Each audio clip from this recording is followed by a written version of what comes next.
Welcome back. It's been a while to say the least. Alright, what's happening? Is this even playing? Oh yeah, alright, it's playing.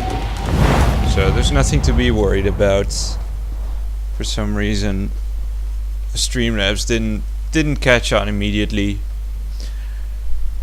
I've said this how many times now? On almost every stream I've been saying this. I thought I'd try something new, and then for some reason I end up abandoning all the other games I've been playing, and my whole schedule goes to shit, and I don't know what I'm doing anymore. But for some reason I just had a sudden urge to try out this game. So today is the day. I'm gonna do it. I don't care what anyone thinks. I don't care about the consequences. Just gonna try it out. I'll tell you a few things about my experiences with RPGs, and I'll just kind of try to get you, I don't know, get you into the mood, because I don't know, I'm kind of feeling like it. Maybe I'm just a little bit drunk. I've had a bit of whiskey. Today was my first day at work after a long hiatus, which was nice. I played a lot of RPGs, and I actually started working on my own RPG, and I don't know, it just got me thinking, and for some reason I discovered this guy on YouTube. His channel is called Strat-Edgy, but he just pronounced it as strategy, so it's basically the most generic name for a YouTube channel I could have imagined, or I could have thought of. But the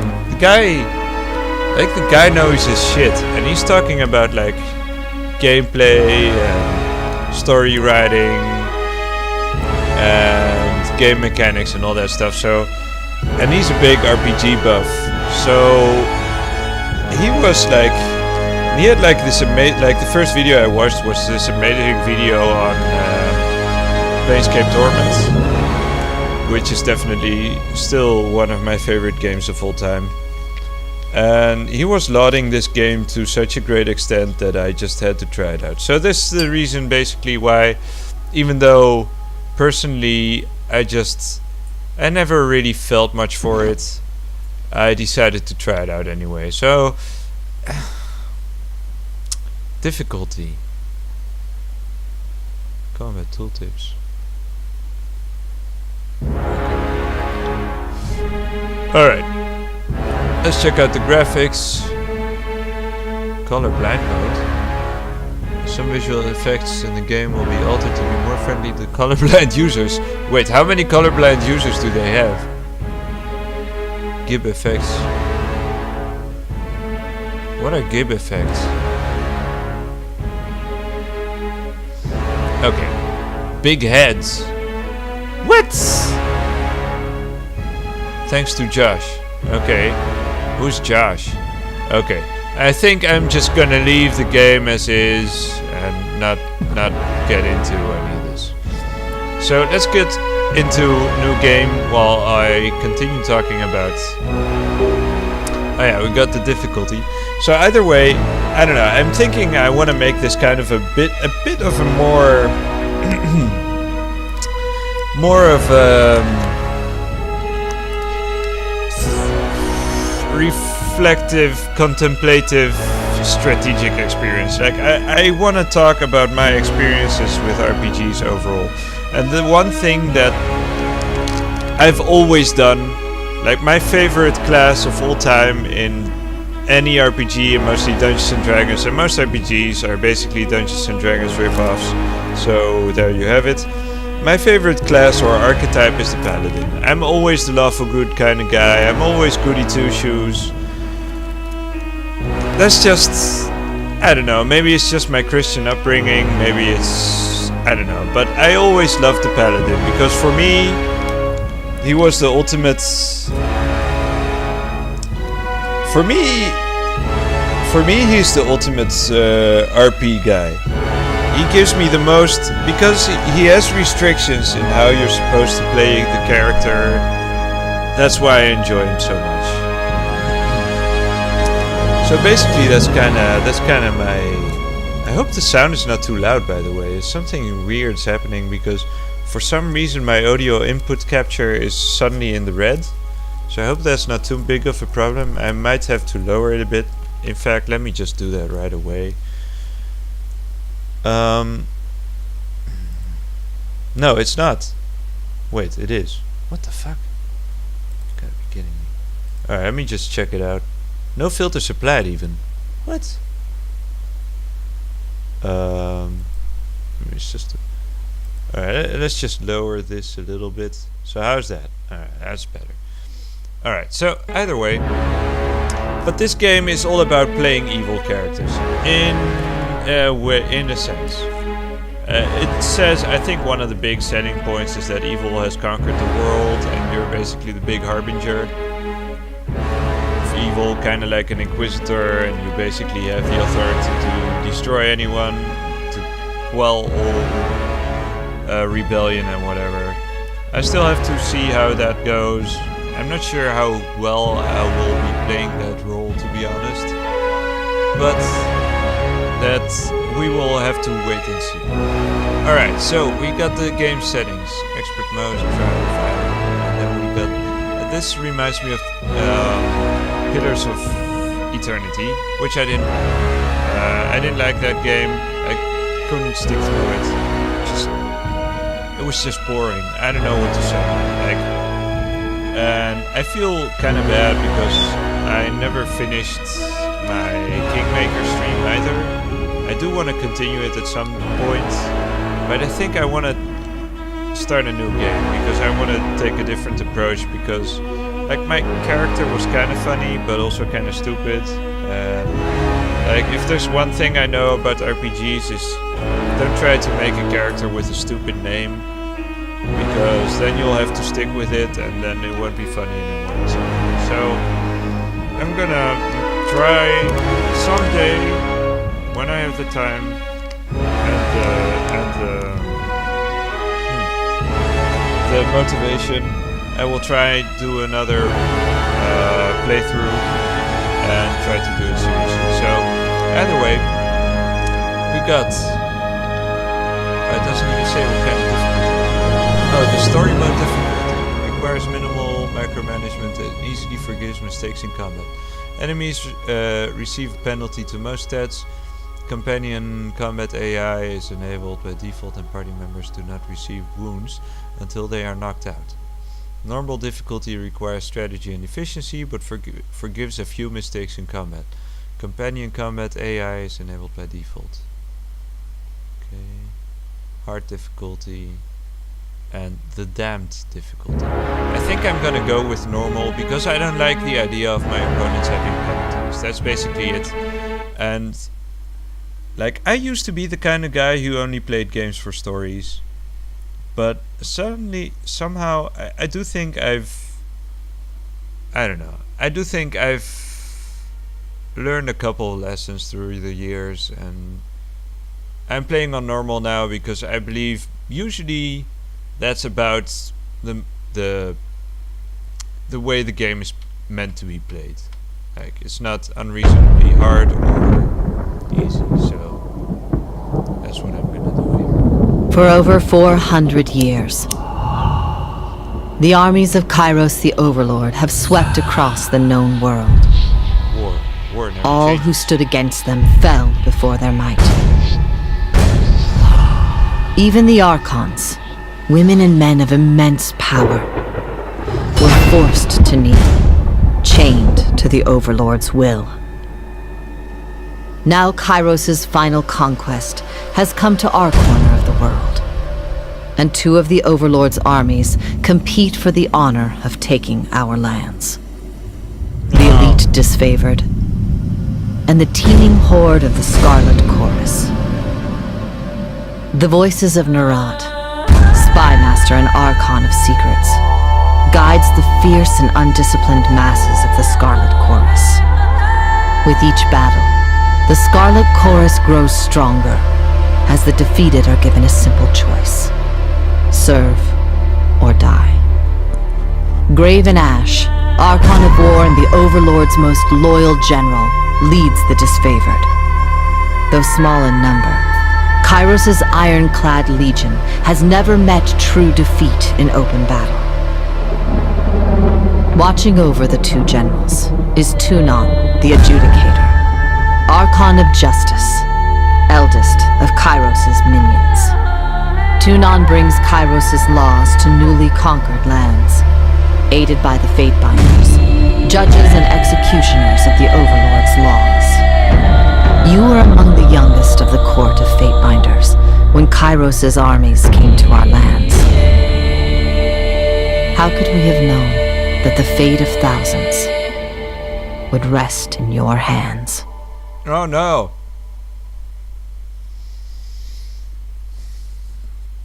So what the one thing that I never that I was prejudiced about it with this game is that to me it feels like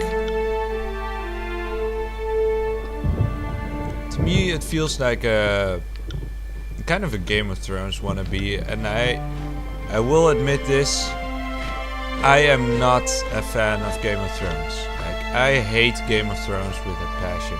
I mean, maybe that's a bit exaggerated, but at the very least I'm indifferent to it. I don't like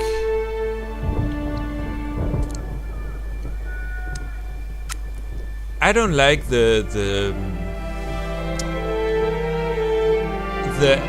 anything goes kind of attitude in terms of storytelling and in terms of character development in Game of Thrones. And my first impression of this game was that was gonna be it for this game, basically. Because characters are evil, they are going to be, I don't know. That's just kinda what I figured it would be. So, I mean, I may be wrong, and I hope I'm wrong. It does look good. I mean, look at those graphics. They're pretty, I don't know, I like the style. Alright, let's go with Mill.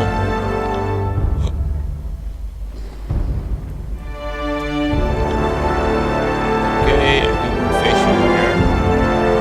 See what kind of choices we have. There's some pretty good. Look, he looks like Nietzsche. I might actually go with this.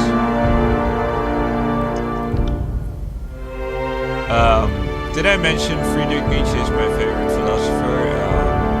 Who's basically, it was a big part of my my thesis, graduating in philosophy as well. Let's check out his hair. I mean, I might go with this, but I think Nietzsche had more of it.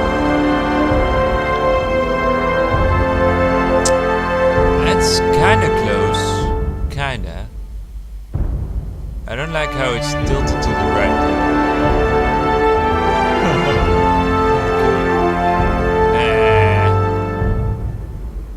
I'm not gonna call him Nietzsche though, so don't get any of that.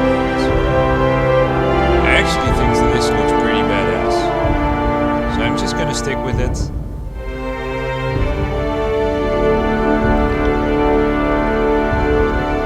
Oof.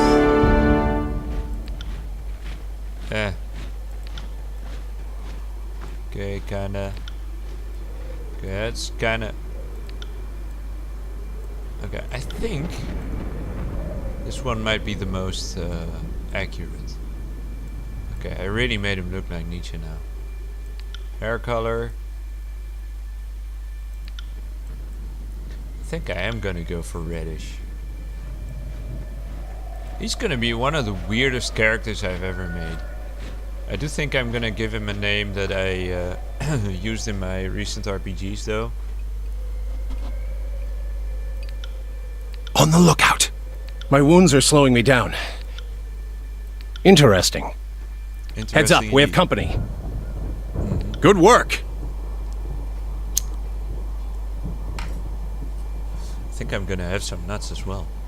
You learn something every day. I don't like this voice. Real sneaky. Got it.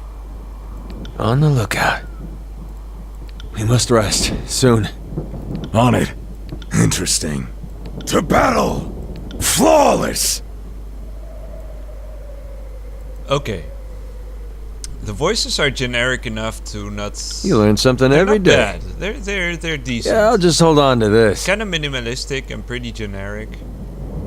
So I'm not gonna hold it against them. I think I'm gonna stick with red. We must rest soon. On it. Found something. Trouble is afoot.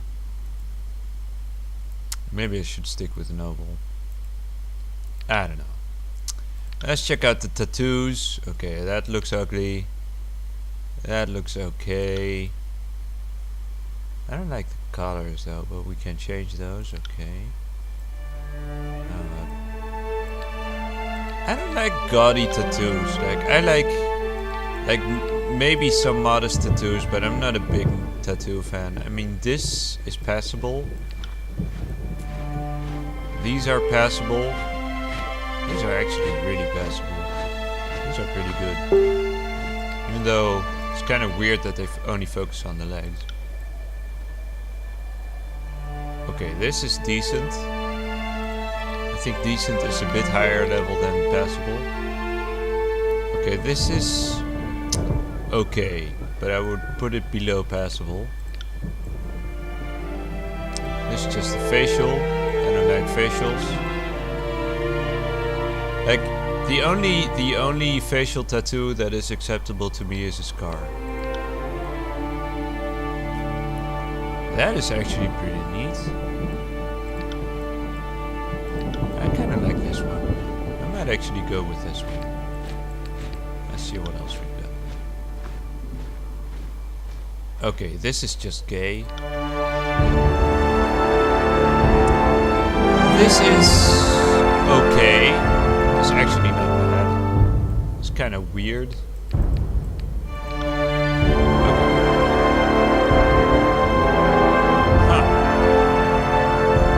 Okay. I mean, this just is. Okay, I think I'm gonna go with this one. This actually impresses me kind of. So let's go with, let's see, red. No.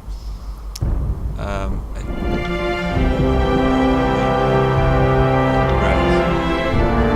Ooh. Okay, I like that. Kind of bloody. I have to say, so far I like the character generator. I didn't expect this. It's limited, but it's actually really... like, the limitations in options actually give you... And they all look good, so that's very important for me. The portraits are a different matter, but we'll have to see if we find any good ones. I need a big mustachio one, so that's an important factor. I'm gonna use a female portrait. This game may be called tranny, but I'm not, you know, I'm not gonna do it any favors. So I'm gonna play a guy, and it's gonna be a guy. Ah, there we go. There's some. Ah, no. I mean, he's got the mustache. That's just about it, so... I don't like this one either. God, you serious?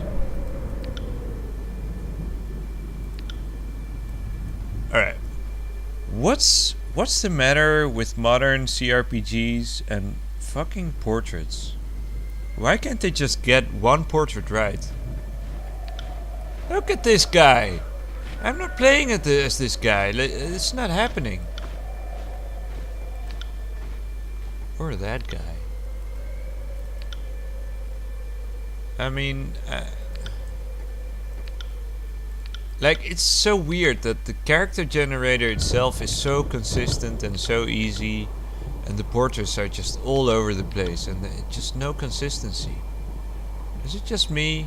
Am I just nitpicking? I mean, I want to like the game. I want to give it a chance. And I had the same problem with Kingmaker, actually.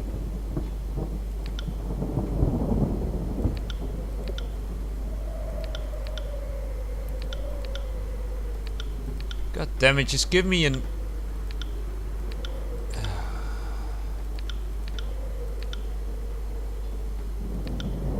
They all look horrendous.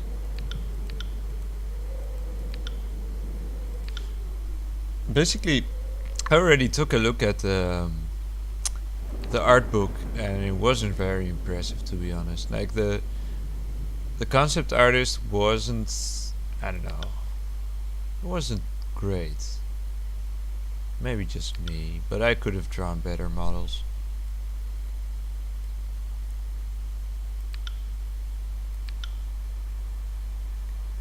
I mean, I guess I'd have to go with this one.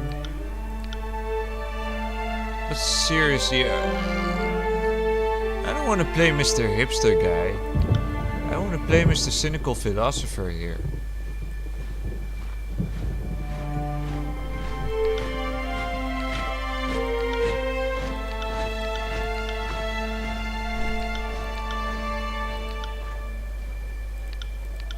Jesus Christ.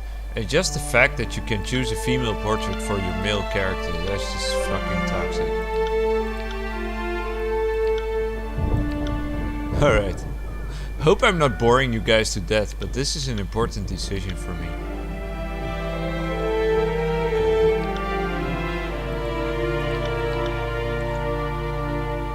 God damn it, I just don't have a choice. I have to play as the fucking hipster guy. Look how gay he looks. Jesus Christ, you gotta be kidding me. Alright, fuck this. I'm just gonna... Alright, how did you join Kairos' army? Okay, so there's a lot of stuff in this game that seems to be taken from Greek mythology or Greek terminology. Like Kairos, Kyros in Greek, with a Y, means status, basically, or social standing, or respect. So it's actually a fitting name. Okay, let's see. Pit fighter. Not wishing to pay feed and house to. Not wishing to pay to feed and house to. The madame that purchased your mother sold you to the proving grounds. The Northern Empire's bloodiest, most notorious fighting arena, giving you only enough training to assure the show isn't over too soon. Your natural prowess and survival instinct led you to one victory after another. There was no elegant swordplay, no formalized duels, just brutal melee with a stench of blood, shit, and bronze, with each day's gruesome necessities. It is said that any fighter that slays a dozen others in the grand melee is given their freedom. But in 300 years, only 3 warriors have ever walked away from the proving grounds. When the closing horn sounded and 13 corpses lay about your feet, you became the 4th to be granted freedom to a thunderous applause. But this autonomy was short-lived. Within days, word of your accomplishment made its way to the open of justice.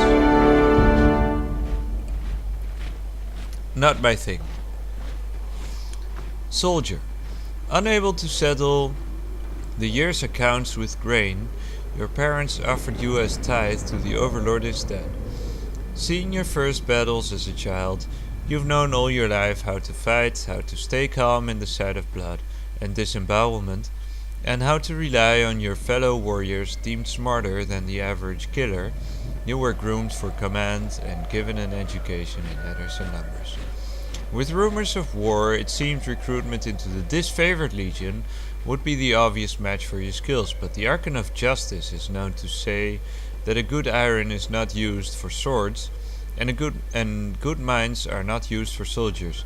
Claimed by Pt.1, you were instead crafted into the court of Fatebinders, where your martial skills were put to use in the enforcement of Kairos' laws. This one is interesting. I'm keeping that one in mind. Hunter. When the leader of your home village spoke out of turn, one time too many, agents of the Overlord put the whole town to the torch to contain the spread of insubordination. The bounding Viper tribe came across the smoking ruins of your village, and when the beast's matriarch found you frozen but unafraid, the mighty leader took you in and raised you with the protection of her tribe. For years you lived with these wild beastmen in the migratory homes throughout the mountains, but the bounding Vipers were a dying breed. Each long winter took a greater toll than the last, and once the dwindling... Okay, I'm not interested in this one. Lawbreaker. Accused of a crime you most certainly did commit, you stood before Tunon, the adjudicator, Archon of Justice, and argued your case with eloquence and conviction. Impressed by your logic, reason, and confidence, he found you guilty anyway. Okay. It is rumored that Tunon selects many of his agents from his prisoners who better to catch the wicked than those versed in such ways. In his mercy, Tunon offered you the choice of 2 sentences: decades languishing in prison or a lifetime serving him in the court of Fatebinders. The choice was an easy one, and instead of seeing the inside of a cell, you were trained to letters and numbers, magic and war. The laws you once broke are now yours to interpret and enforce. Okay, that, like, it started out kind of lame, but it's actually a really interesting background. But it's not the one I'm looking for. Guild Apprentice. Deeply proud of your intelligence, your parents always knew you were too smart for a life spent with your hands in the soil, looking to secure a better future. Your parents struck a bargain with the 7 Tree Guild, a small magical order willing to teach you letters, numbers, and magic if you prove capable. So for some reason, all your backgrounds include letters, numbers, and magic. Okay. For several years, you learned much from the mages, mastering reading and writing faster than the rest, and eventually learned the basics of mystic theory and spellcraft. Your magical studies came to an abrupt halt when the voices of Lirat, Archon of Secrets, deemed the guild's peacetime distraction that must be disbanded for the upcoming war.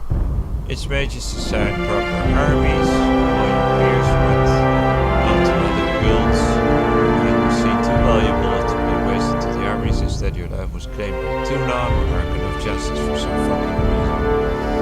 War Mage.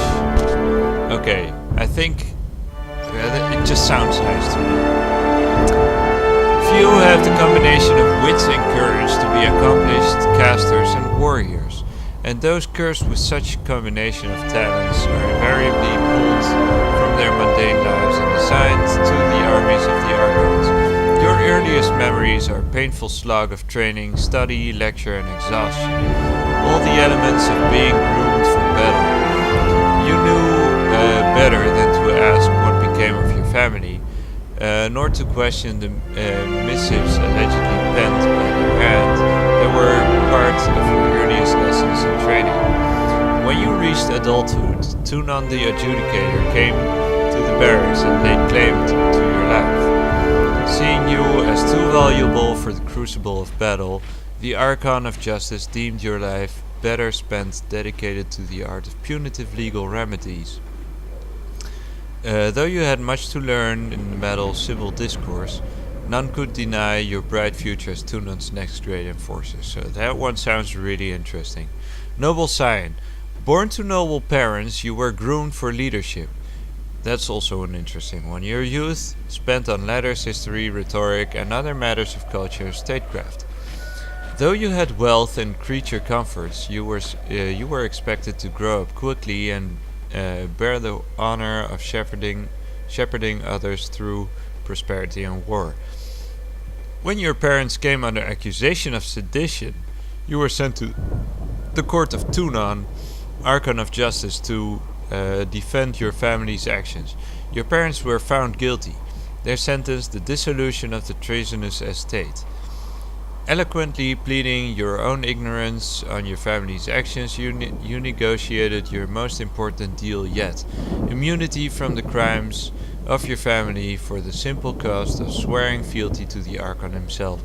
Despite the unwilling induction, your education and savvy made you a valuable addition to the Archon's cadre of enforcers, and so long as you remain in good standing, your family might be allowed to live. Okay. I kinda like this, but I also dislike it. Like, my first impulse is to go for a noble background, aristocratic background, but I don't really, I don't know. Kinda, I don't know. I prefer the war mage. Diplomat. Though they would never tell you why, Kiros, that's how I'm gonna pronounce it, I think, bestowed great wealth upon your family for some unmentioned service, and your parents used this wealth to have you raised far from home. Your childhood was a nomadic tour from of Terratus, with hired tutors and fleeting friendships. Where others had stability and routine, you had worldly and varied education. A careless world in a far-flung city landed you in legal trouble, and you were taken before Tunon, the adjudicator, and made to stand trial. Not only did you plead your innocence, but you turned the accusations around on the accuser for wasting the court's time, and the Archon of Justice concurred. Amused by your wit, wisdom, and adaptability, Tunon claimed you as his newest enforcer.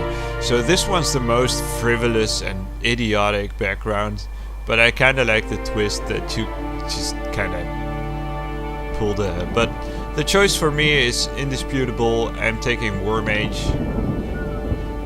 Primary expertise. As one of Tudon's Fatebinders...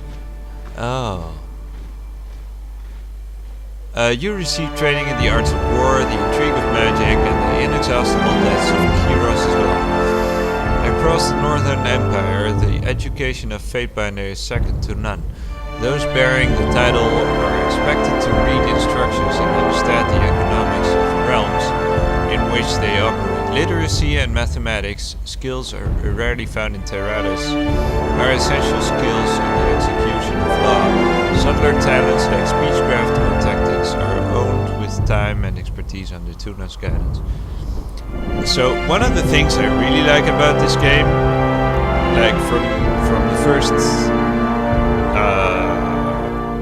moment onward, is basically that you're starting out playing an epic level character, which is very rare. Like, you don't see that in games.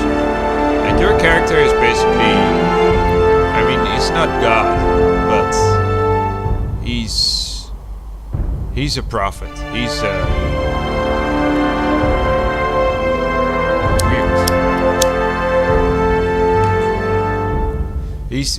I mean, he's not a hero. He's like the opposite kind of, but he's the chosen one, but like on a level that you wouldn't expect. All right, I'm gonna go for greatsword. So let's go for this. What's this? Ah, kind of underwhelming. Let's check. Dual wielding. Christ.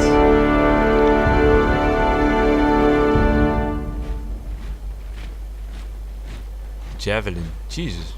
That's a short javelin. Unarmed attacks. Whoa. Okay. What's the use of the mustache if you're gonna wearing a ninja mask? Vigor spells. Frost spells. Okay. I'm not... Sword and shield. That's pretty basic. I think I'm gonna go with greatsword though.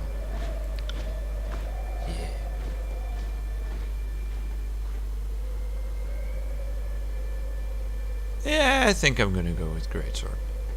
Sunder. Wielding a two-handed weapon puts your focus on power rather than speed. This is a slow attack style, but the damage you deal will often overcome the armor of your enemies. +6 two-handed weapons. +5 parry. +5 athletics. Athletics, okay. Cooldown 20 seconds. Damage 1723. Okay, deliver powerful overhead attacks that reduces the target's armor. Sweeping cone attack that hits multiple nearby enemies. Cleave or sunder. I think 9 to 12. So cleave does does significantly less damage, but it hits more enemies. While sunder, am I gonna be Unga or kinda bit more smart about it? That's basically the question. Oh, it has a slower cooldown as well. Alright, I'm gonna go with Sunder because it seems pretty basic. Let's go for... Alright, that's fine. Next. Ah, okay, there we go. And let's do... War Mace. Ah, that's another two-handed weapon. Let's do some spells though. Shock spells, frost spells, vigor spells, atrophy spells.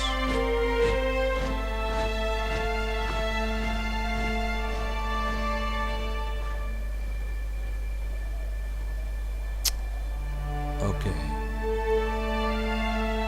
Am I gonna go for vigor spells or shock spells? I guess.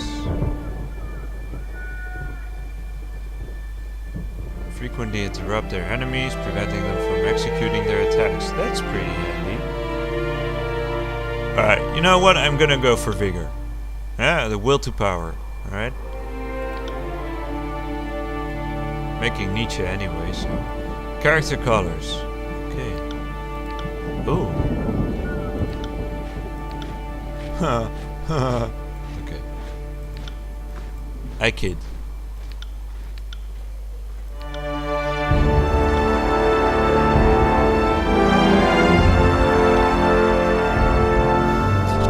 What colors would I use?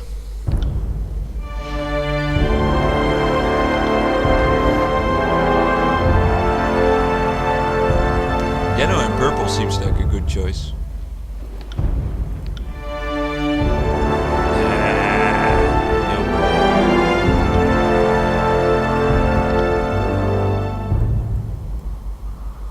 I'm thinking in terms of complementary colors now. Like on the, if you take the color wheel, yellow complements purple, blue complements orange, and red complements green. That's basically how it works. And there are different dynamics to how those colors interact. I think I want something a bit more... I like this blue. Go for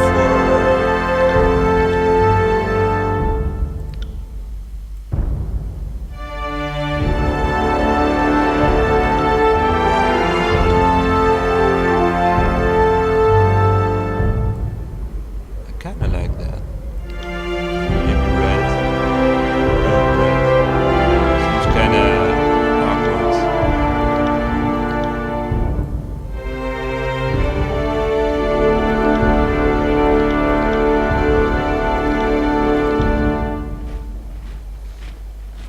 If I'm gonna do brown, it's gonna have to be a primary color. That actually looks pretty decent. I hope I can change those later on, but... actually, let me try another thing.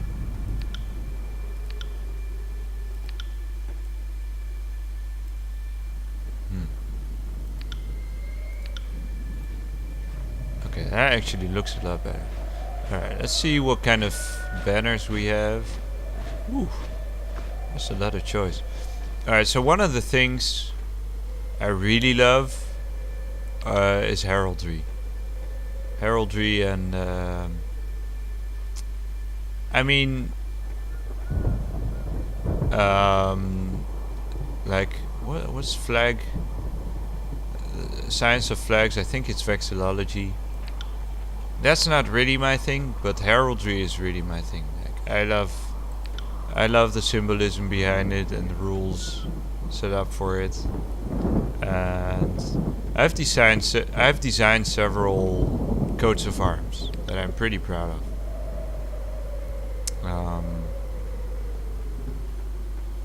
Even though, so yeah, this is nothing like traditional heraldry, but it's reminiscent enough for me to like it. So just the fact that I get the choice to pick a flag is pretty impressive. I mean, you had that in Mountain Blade 2, which is also a cool game. Ooh.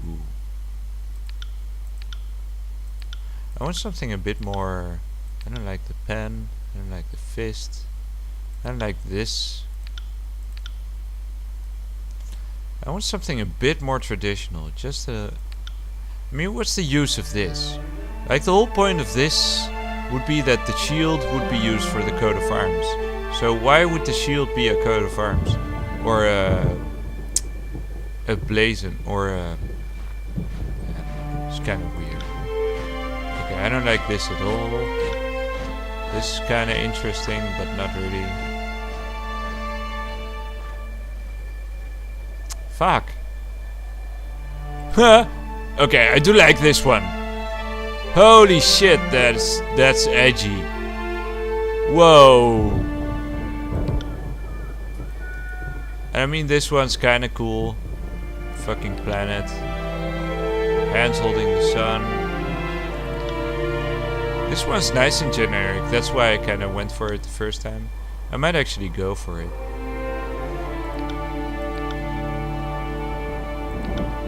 I don't know what these symbols mean. That's kind of the problem.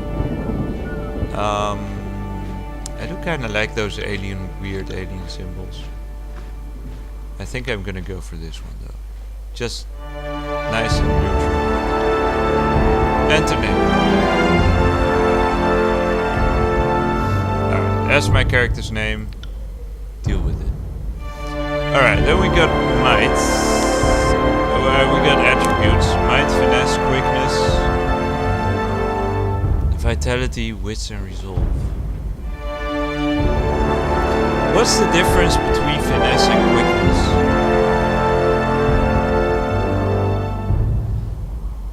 Or between wits and resolve, for that matter?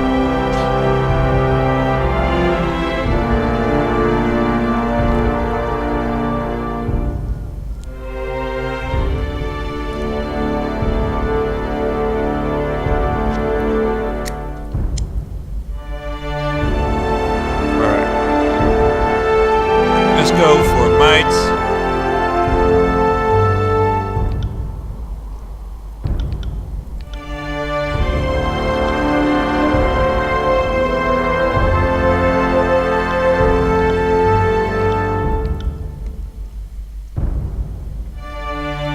Oh no.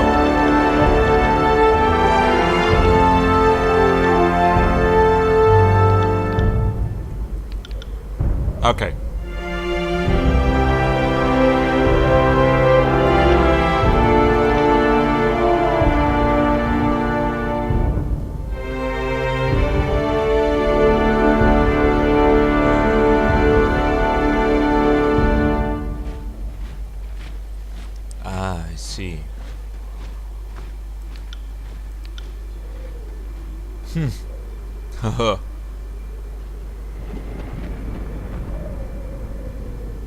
You gotta be kidding me, right?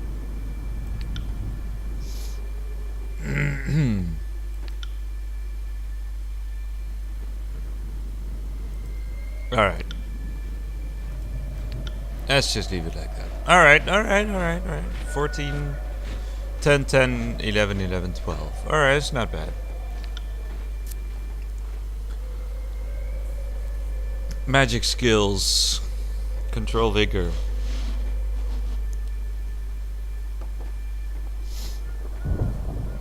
How many points do I actually have? Okay, 20. Two-handed weapons.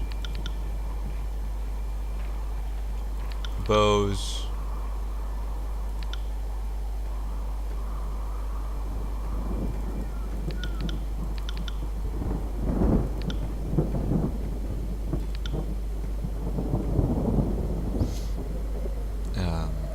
mechanics.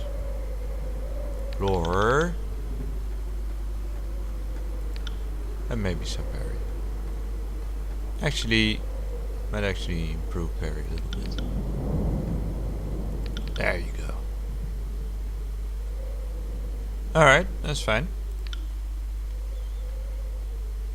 Selecting Conquest option will allow you to play through Kyros's conquest of the Tears, choosing how your character was involved in the invasion. This gives you the most control over your starting state of the game and how your factions will react to your character.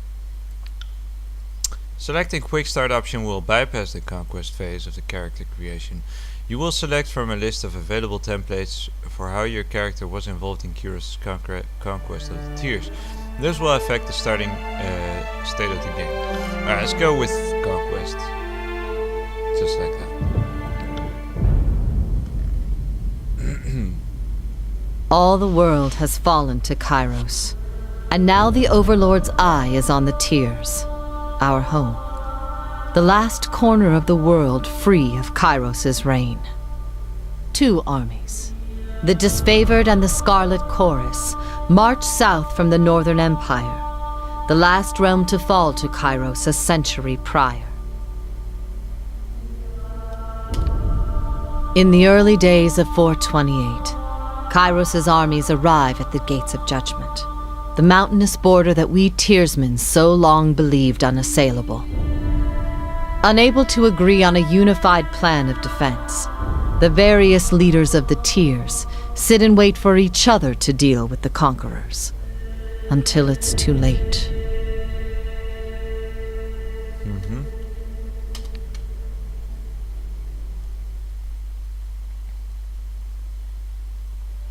Are those charcoals? That's pretty neat. Alright. During the conquest, you will decide your character's actions during Kyros's invasion of the Tears, shaping your world through which you will adventure over the course of the game. Each choice you make affects your character and how major factions of the Tears respond to you. Your decisions matter. Choose wisely. Easier said than done, but okay.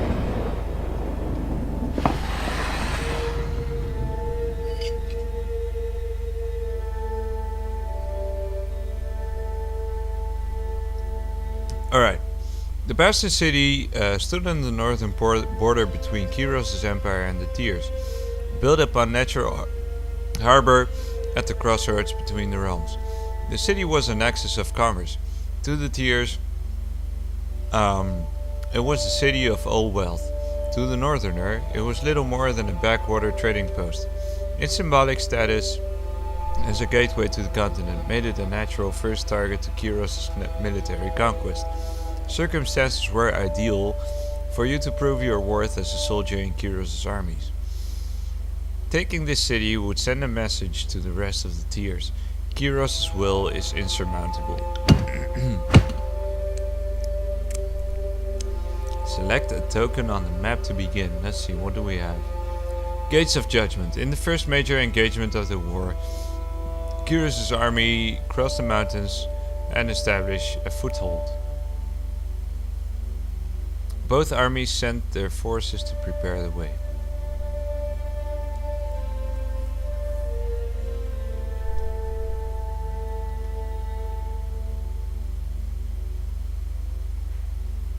Let's infiltrate. Infiltrate the Tears. History would remember the Gates of Judgment as the first battle of the conquest, but the real combat unfolded with the advanced units of both armies preparing for the coming war. The Disfavored and the Scarlet Chorus each had a plan to infiltrate the capital city. Which army did you join? The Disfavored Scouts, Fighters of the Scarlet Chorus. You lent your skills to the elite Disfavored Scouts to capture the border garrison. Raven Ash insisted that an early victory in the offensive would boost the morale of his troops and diminish the haughty overconfidence of the Southerners. Next. The Oathbound Scouts identified the modest border defense and collaborated on an organized attack that would leave the enemy uncoordinated and cut it off from aid. You oversaw the preparation and offered your opinions on the strategy. When the clashing of swords and spears fell to silence, followed by the cheering of the disfavored scouts, you were the least surprised.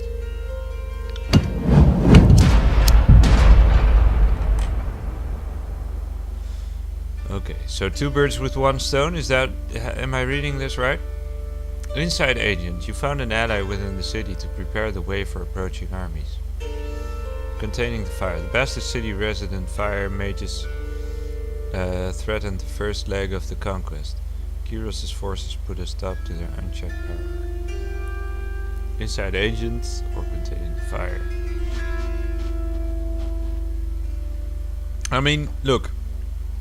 What I don't get is that some of the things seem arbitrary. Like this, the inside agent seems like a stratagem. It's something that would give you an edge in the battle. This seems like how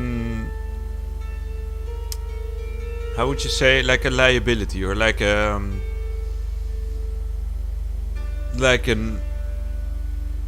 unpredictable factor in the battle. So obviously, my choice, as with the previous one, would be to find a smart, a strategy to actually infiltrate the city or whatever. With the border garrison captured by your disfavored allies, you traveled ahead of Kyros' armies and lurked in the shadows of the Bastard City. You decided that converting one of the locals to Kyros' side would help you bring the city to its knees.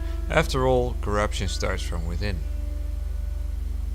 A well-informed guard captain, a fast-talking smuggler. It would have to be a well-informed guard captain. You enlisted a bitter captain of the guard to sell military secrets to the disfavored. Better that Kyros' forces march on their next inevitable victory well-informed. The captain of the guard was of a mind that the Bastard City was corrupt and deserving of better leadership. You did nothing to convince him otherwise. After talking your promises of stature and security to heart, he offered you a list of valuable assets, from weakened stones in the rampart to the state of siege provisions, capping it off with a list of city officials whose loyalties would otherwise be turned to support your cause. Could likewise be turned to support your cause. So, I think this was a smart choice. Betrayal of the Bastard City. Your tactics of infiltration placed you in the Bastard City ahead of the main armies. Your work softened the city's defenses for the arrival of Kyros' forces, but you wanted a decisive gesture that would give your allies a meaningful advantage. How did you assist the fall of the Bastard City? You wanted a decisive gesture that would give you and your allies meaningful advantage. I like how everything has a color. Named for its position between 2 realms, the Northern Empires and the Southern Tires. That's actually pretty clever. The Bastard City and its surrounding lands, known as the Bastard Tier, is a melting pot of cultures and a place of commerce and intrigue. The Tiersmen of the South view the Bastard City as a place of wealth and right-click for details. People and excess, but to the people of the Northern Empire, the Bastard City is little more than a sprawling slum. Tunon the Adjudicator, established his court in the Bastard City. From this foothold in the Tiers, he and his court, Fatebringers, imposed Kyros' law on the common. So that's basically gonna be our headquarters the moment I conquer it. So. Betrayal of the Bastard City. Duel the city marshal. Incite a riot. Spread fear through assassination. Ooh.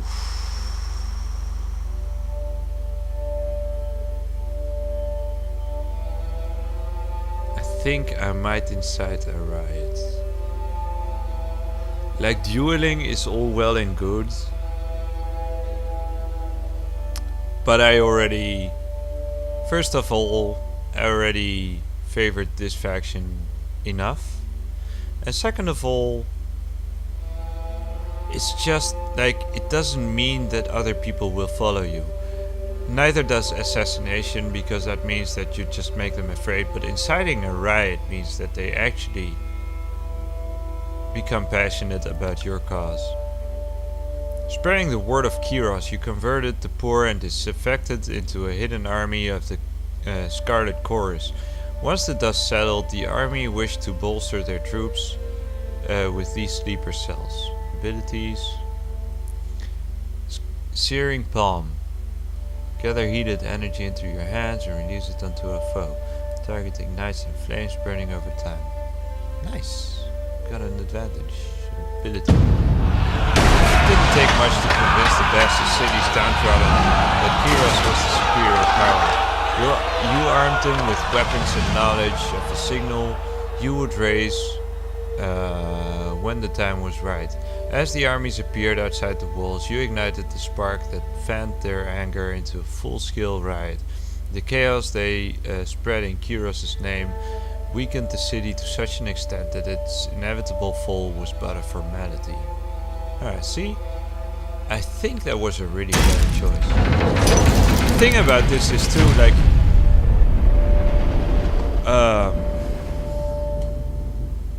the other choices, I don't know. I think they might have helped lowering the morale of the citizens, but it wouldn't be nearly enough.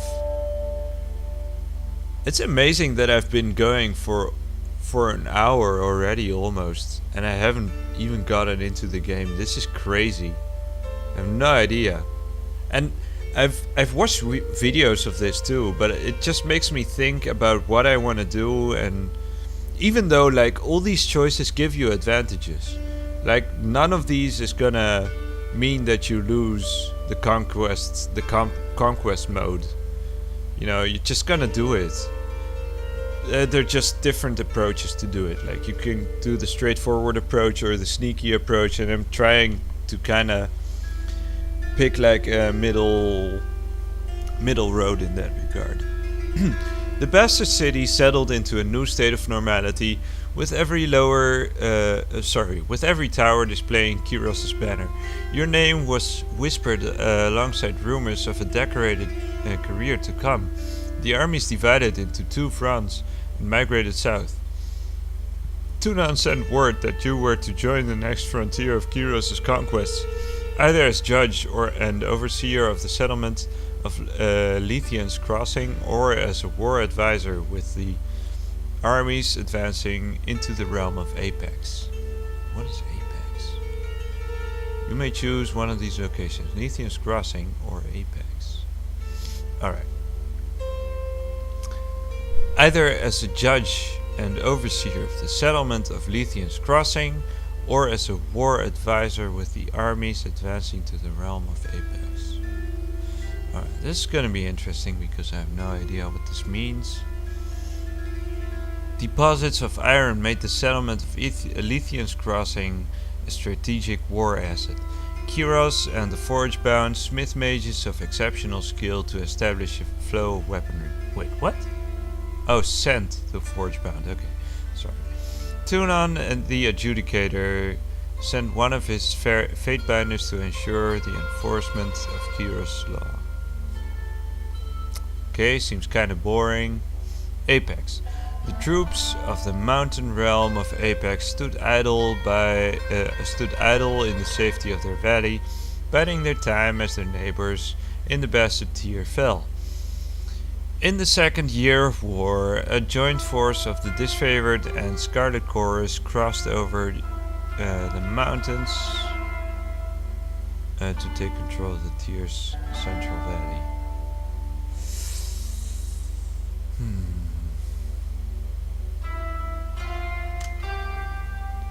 Does it actually... Oh, it does show me which locations they are.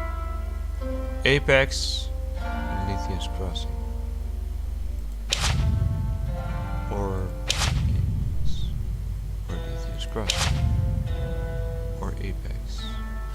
I mean, okay, so Lithium's Crossing is more of a economic and legislative kind of thing, while Apex is more war-oriented. I think I'm gonna go for Apex just because of the epicness of it, but I might have to do a second playthrough to try to Year 2 of Kairos' conquest.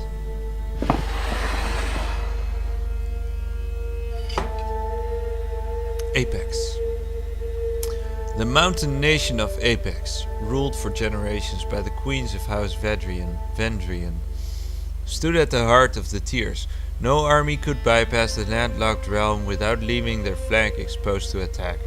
By the second year of the war, the disfavored and Scarlet Chorus had pushed deep into the Tiers.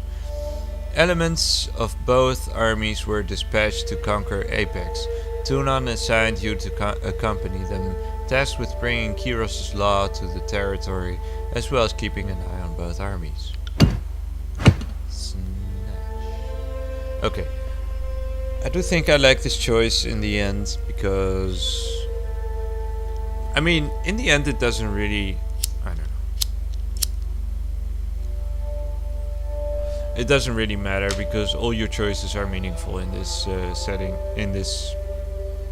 I have to say though, like, even this, for me, like, it has crazy atmosphere. I'm really, really feeling this. The battle, okay.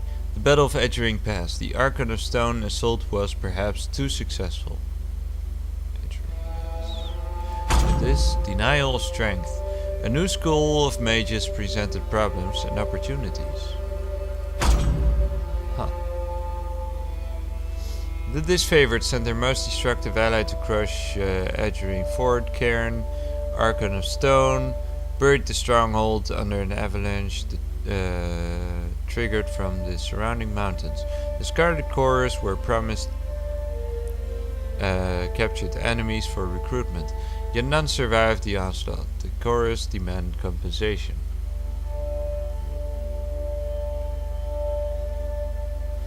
The Disfavored and the Chorus. It's funny actually, because the Disfavored have this weird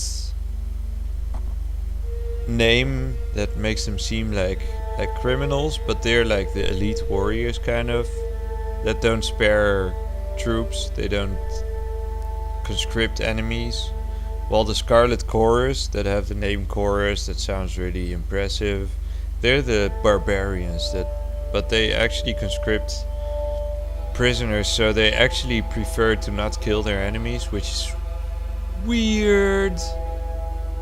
It's so strange how that... Okay, alright, then we have Denial of Strength. A school of water mages loyal to the Tiersmen posed a substantial threat. The Disfavored wished to annihilate the school, while the Scarlet Chorus insisted on capturing the mages, wishing to learn their craft. So the Scarlet Chorus are actually not complete savages. It actually seems more like the Disfavored are. So I'm actually inclined to side with the Scarlet Chorus on this one, on either of these. Only in this case they will be disappointed, so I will have to think of some way to appease them.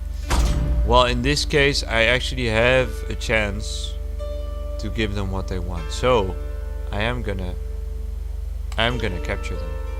You sided with the Scarlet Chorus, ordering the Mage Elders to taken alive for interrogation. Alright, let's see what happens in this one.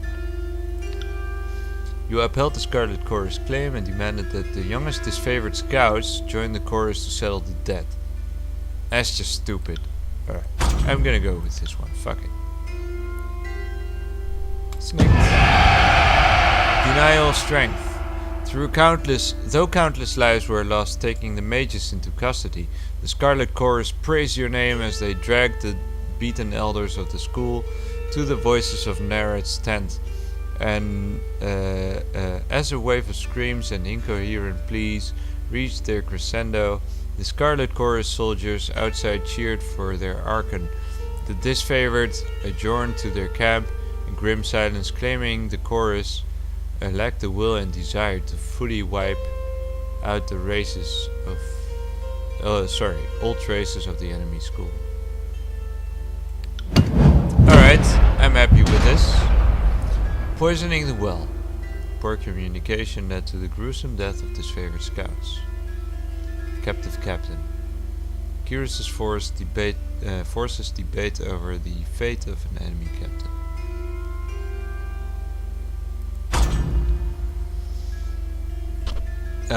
When Kyros's forces captured a celebrated enemy hero, the armies bickering over his fate, the disfavored wanted to set him free to convince his peers of Kyros's mercy. Flayed and staked as an example. Alright, so this is where I would side with the with the disfavored, while, in this case, hoping to break the sea, Scarlet Chorus agent poisoned the Apex water supply in secret. Days later, uninformed disfavored scouts died of illness. Outraged by the failure of communication, the disfavored demanded that the chorus agents be turned over to them as punishment. Punish the saboteurs, deny the charges. Nah. Okay. I'm gonna side with the disfavored on this one, particularly. You agreed with the disfavored plan and sent the enemy captain back with a message. All those who surrendered or cooperated would be treated with deserving respect as subjects of Kyros's peace. Yes. Shocked by your clemency, the enemy captain vowed to deliver his message in full and paid his respects before departing for his encampment. Though typically more uncompromising, the disfavored praised your innovative thinking. The Scarlet Chorus despised what they viewed as resources wasted, only to release a known enemy back into the wild. I mean, calm down. With the defeat of Apex and Inevitability, the armies of Kyros met to discuss how to put an end to this stage of the conquest. Both armies agreed to send an offer of parley along with their acceptance. The enemy requested that you appear at the meeting. Word of your fair dealings had apparently spread to their ranks. How did you orchestrate the surrender of the realm of Apex? Defeat of Apex and Inevitability, the armies of Kyros met to discuss how to put an end to stage of conquest. Okay.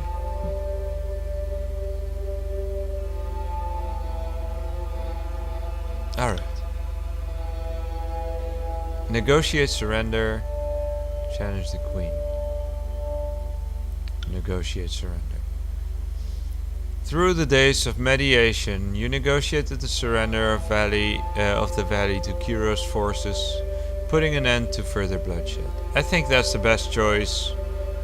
I don't want to be a complete monster in this game, so that's gonna be it. Your former enemies were loath to part with their lands, but they were even more reluctant to continue a war they were losing at every turn. The Tearsmen are a stubborn lot, and despite their grim situation, it still took days of discussion and diplomacy to show them the madness of tenacity. On the third day of mediation, the rulers of Apex finally submit to your terms of surrender, putting an end to the war in the valley, and freeing up Kyros's forces to march deeper into the Tears. Next. Alright, that went actually really well, without any unnecessary bloodshed, I think. To be honest, I've been avoiding the hard questions, so... Oh, there's more! Holy shit, this shit doesn't end! How long is this gonna continue? Alright, tomorrow I'm gonna have late shift anyway. So I think I might stream for a little bit longer than I normally would. It's still kinda early, it's around 10 o'clock where I am at. quarter to 10, so I'm actually willing to give this a good start. So far, I'm actually really liking this. Like, these decisions actually feel really, even though they don't really make a difference, at least at this stage. Like, you're gonna end up conquering parts of the tiers anyway. But either way, we'll see how it goes. The land of Apex finally rested in the hands of Kyros' forces. The Scarlet Chorus paused to reveal victory, while the disfavored prepared for the next fight, affording themselves but an evening's rest. Kyros' armies radiated out from the conquered citadel and worked their way across the tiers. The disfavored and Scarlet Chorus aimed to dominate as much territory as possible in the coming year. Your distinguished reputation in Kyros' military left the choice of your next destination yours to make.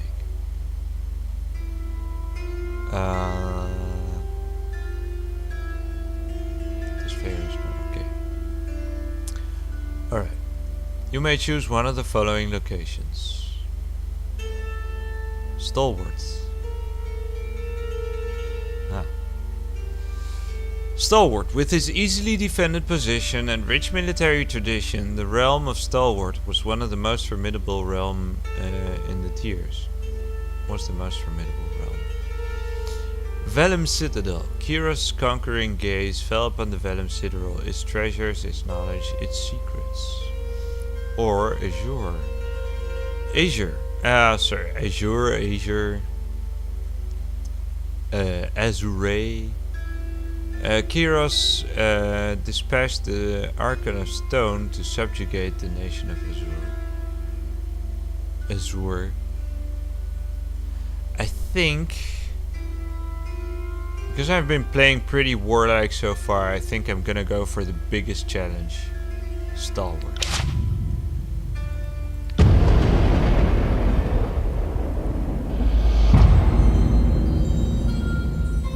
Year 3 of Kyros' conquest.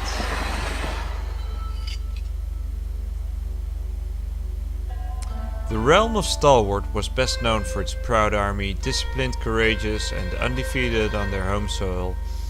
Skill and resolve made Stalwart a military power that Kyros' forces approached with due caution.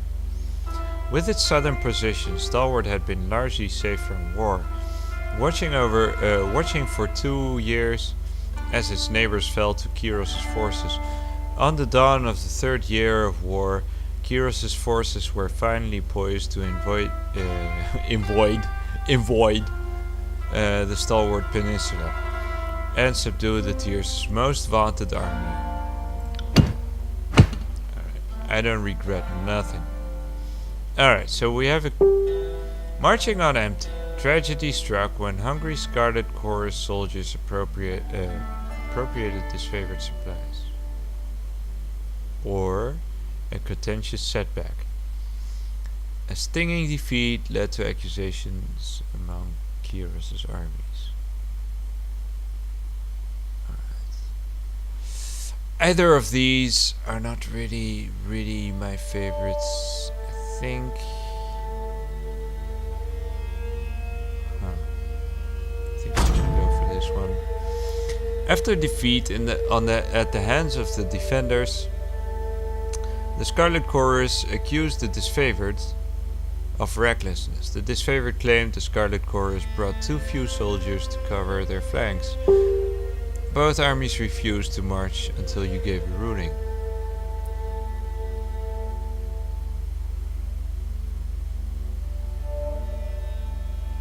Okay, I don't like either of those. How about this one? The stalwart defenders burnt their crops as they retreated. That's called scorched earth strategy. Pretty ruthless, not very efficient.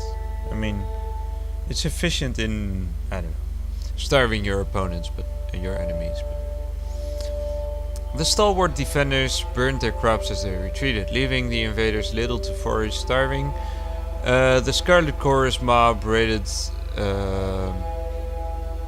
from the disfavored's well-maintained supply lines, incurring casualties on both lines.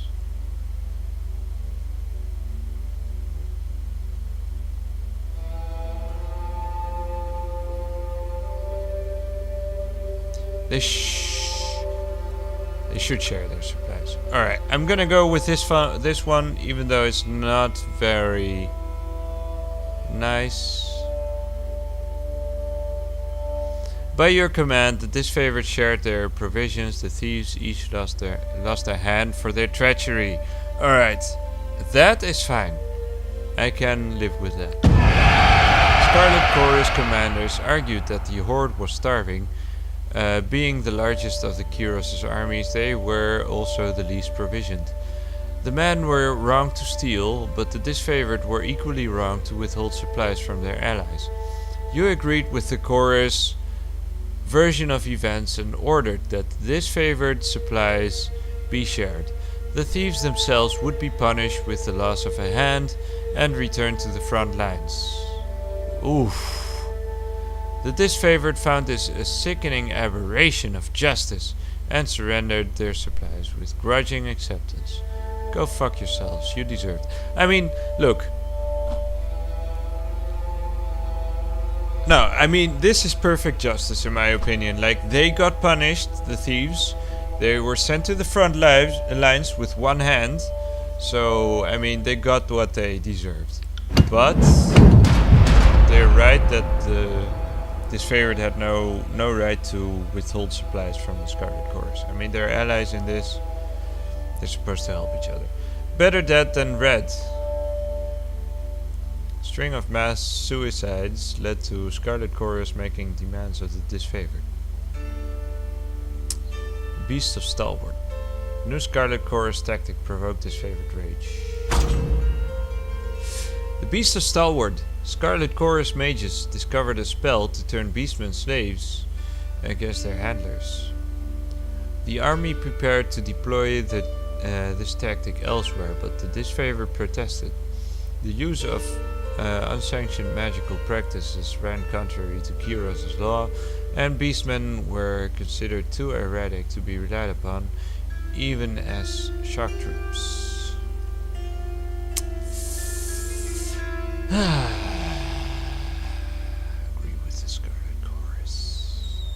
I mean, this is where stuff is getting muddy.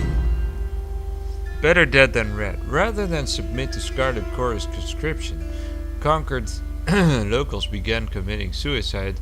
Desperate to add more bodies to the Horde, the Scarlet Chorus demanded portions of disfavored prisoners. The disfavored denied the right of recruitment, as the realm's population had taken a steep decline. But the disfavored are gonna kill them anyway, like what's the use? The Scarlet Chorus at least are going to put them to work.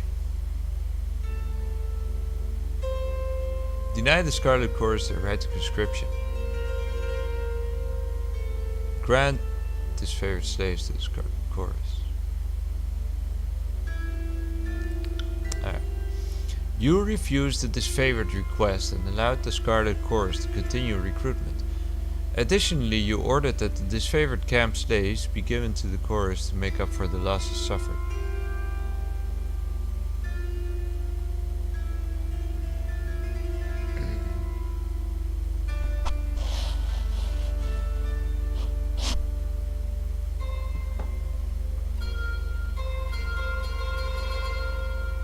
This is gonna be a big fuck you to the disfavored, isn't it?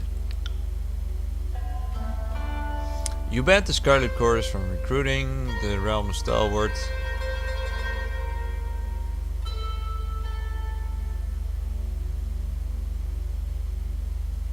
Nah. Let them have it. There was no need for coddle in the to coddle the Tearsmen. If Stalwart lacked in peasants to work their fields, then families would be relocated from other parts to Kyros' empire. The details weren't important. All that mattered was bringing the war to a close and a decisive victory at any cost to recompense the Scarlet Chorus their losses and punish the disfavored for their short-sightedness. You ordered the score of slaves conscripted into the ranks of Kyros' military. The disfavored didn't appreciate losing good haulers for to the Scarlet Chorus, but you argued that no one was telling them how to conduct their war. And not only that, like, think about it. The stalwart citizens are almighty warriors. They need to be fighters. They have no business being slaves. They need to join the Scarlet Chorus and just help us in our conquests. That's the best use for them. The Edict of Storms. The disfavored carved a slow, steady path into the heart of Stalwart and surrounded the enemy's massive fortress. With the main bulk of their forces defeated, the enemy leadership retreated into the mighty fortress, content to wait out the war. The Overlord answered this impudence with an Edict of Storms. On the peninsula, a devastating spell that would endure for as long as the cowardly hearts of Stalwart's leaders persisted in beating. In beating? Oh yeah, the cowardly hearts. Knowing before anyone else that the edict would occur, the voices of Narad lobbied for you to deliver the mighty incantation.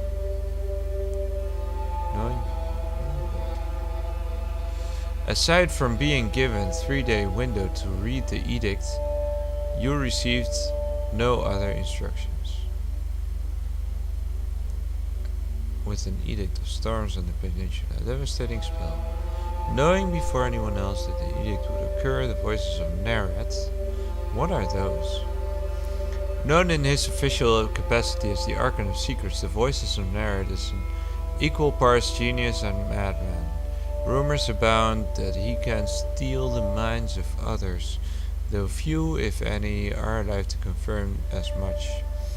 The subjects of his interrogation are never heard from again, and the Archon is able to recall the memories of his victims with startling accuracy.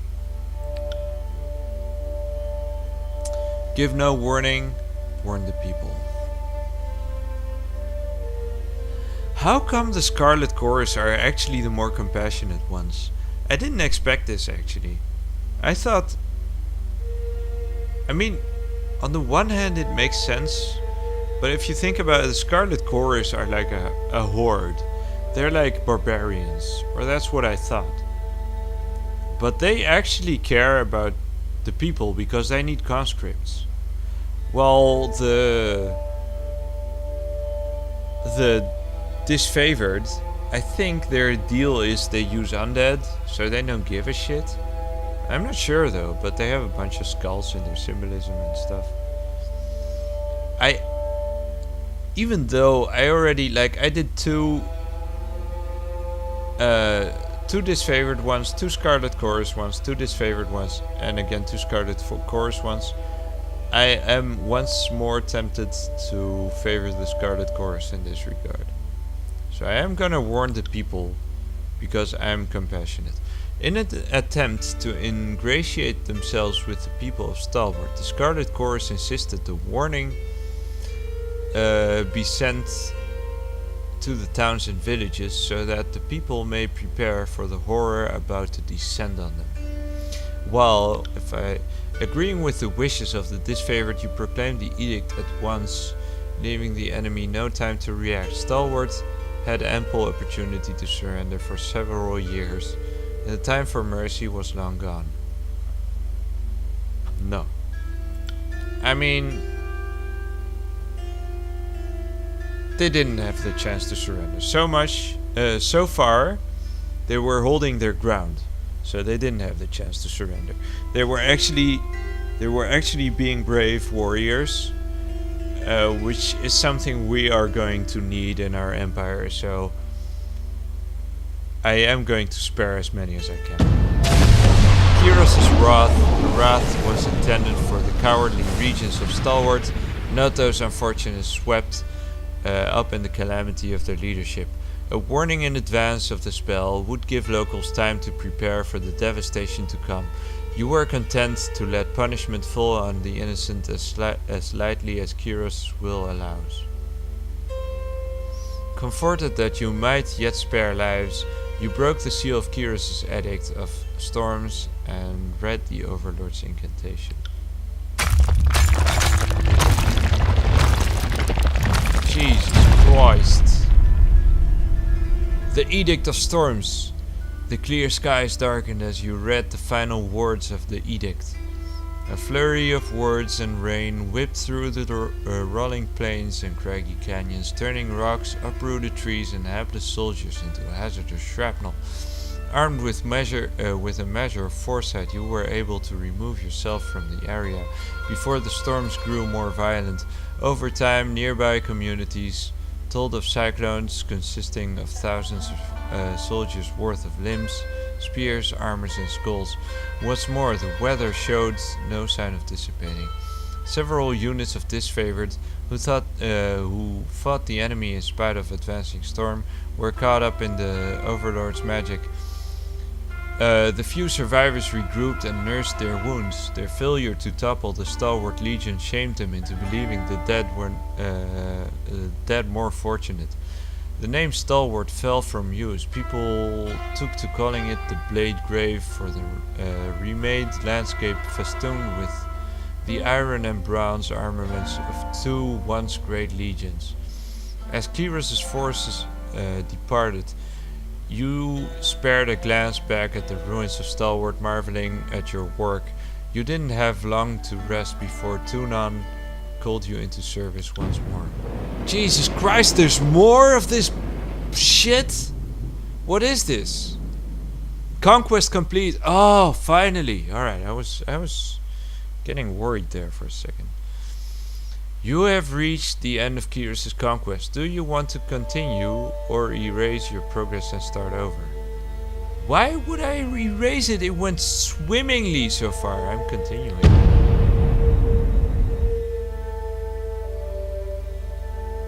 Hold the tab key to highlight important characters and objects you can interact with. Okay. Don't mind if I do.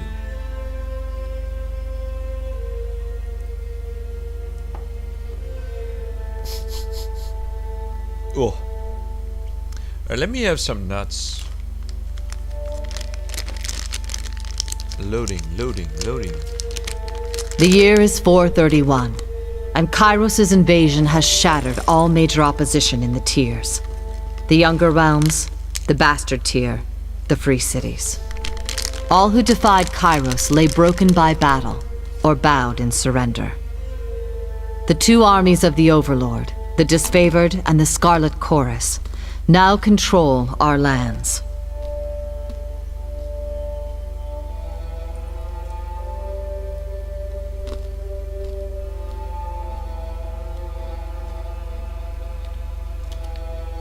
But our will is not yet extinguished. Not entirely.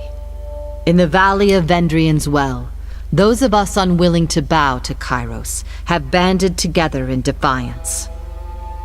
Violating an oath of surrender from 2 years prior, we have staged a bloody uprising, murdering the Disfavored and Scarlet Chorus garrison in a midnight assault.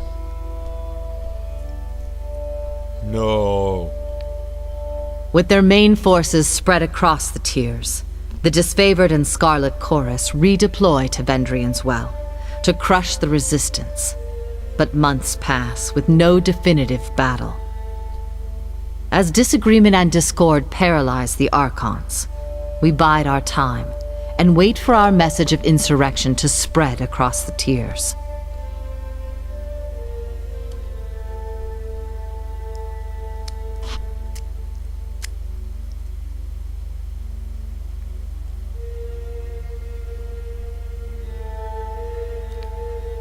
The Overlord is not amused, and Kairos has one message for the Archons. Crush the Oathbreakers, or die. Kairos backs this threat with an edict, a magical commandment that can slay all in the valley should the order be ignored. The honor of proclaiming this edict fell to you. Sent across the mountains to Vendrian's Well, You carry the Overlord's edict to read before the Archons. Sent across the mountains of Fenrir, carry the Overlord's edict. As you finally make your way through the winding mountain passes into the valley, the ground trembles, and Kairos' magic seals the way behind you.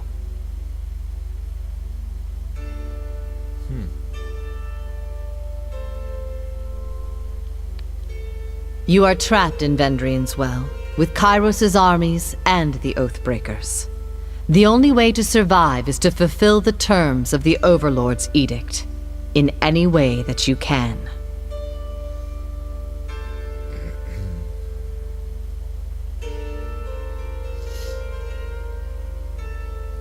This is such a weird story, and it actually makes sense to me somehow.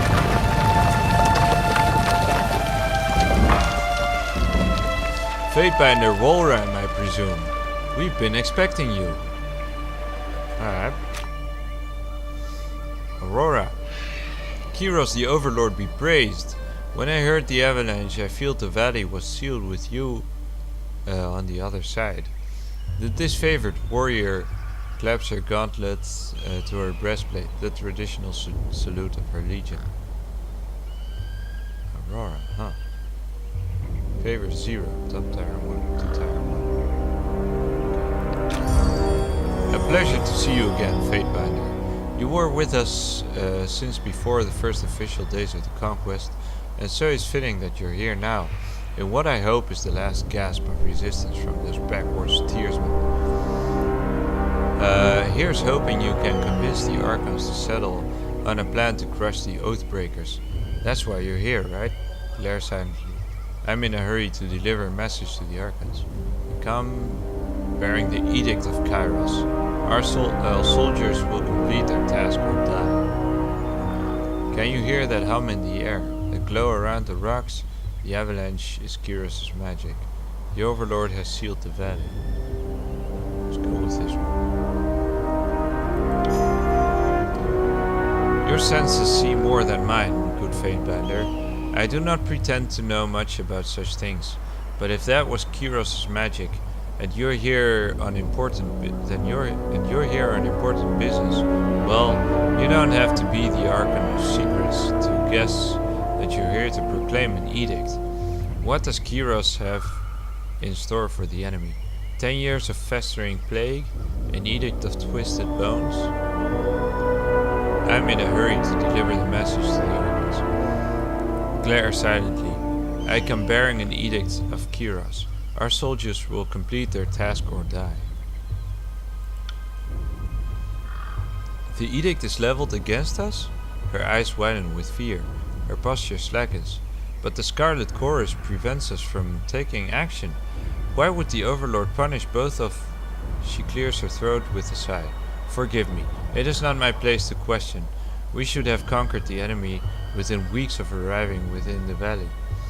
The delay reflects poorly on all of us. If we follow... let's see. Conversations. Involve you, another character, and sometimes additional parties, like bystanders or companions who may interject. The choices you make change how the story develops and will build a reputation for your character over time. People in the world will learn of your reputation, good and bad, and respond accordingly.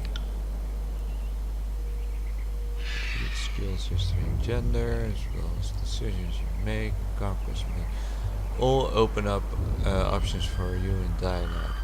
These options are not necessarily superior to the other responses, but give you a wider variety of choices to select from. The manner in which someone responds to your choices depends on their individual personality and attitude.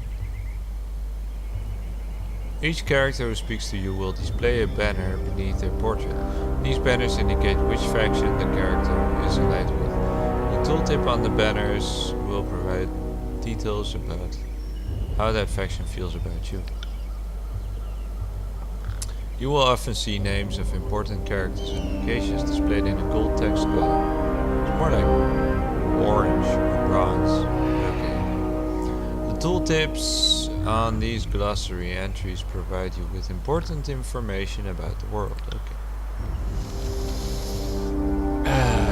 If we follow Kiras's will and stop the insurrection, no harm will come to any of us. 2 Archons and their armies cannot take a citadel they've taken before. Of course Kiras is displeased. Subterfuge 20. Your first instinct is to blame Scarlet Chorus. No wonder Kiras resorts to invading to enforce order. Let's go with the neutral response. I've seen why they call you Stormcaller. I saw you firsthand what happened to Stalwart for their refusal to fight. Now we are the ones guilty of stalling and offending the Overlord. She clears her throat, blinking quickly as she recovers her composure. I'm sorry. As you said, if we follow Kiras's will, there is no need for concern, as ever the case. Well, you've traveled a long way. I won't keep you further. I'm sure the Archons will want to hear from you at... Her voice falls silent, her attention snapping eastward with alarm. Did you hear that? Let's see though.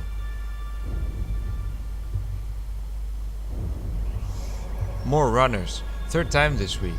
The Oathbreakers keep trying to send messengers through the mountains to gather help from outside the valley. She points over the collapsed path by which you arrived. But they're a bit too late for that now. Come, let's show these Oathbreakers a good fight. End conversation. Alright, let's go.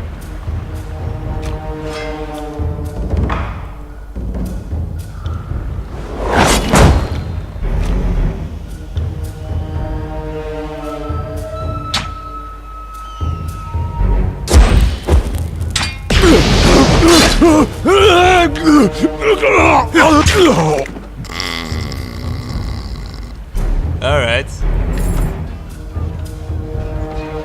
Whetstone.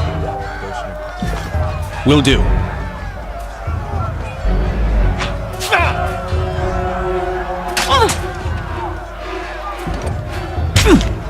rock slide.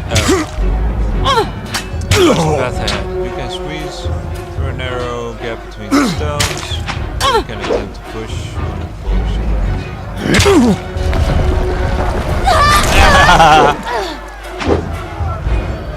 I knew that was gonna happen.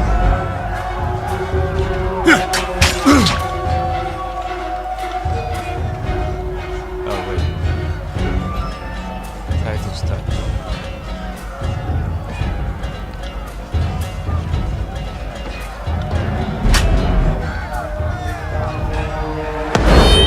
Sorry, I can't.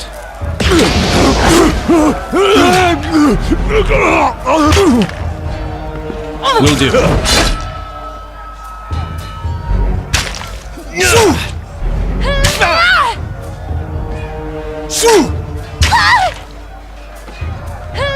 that!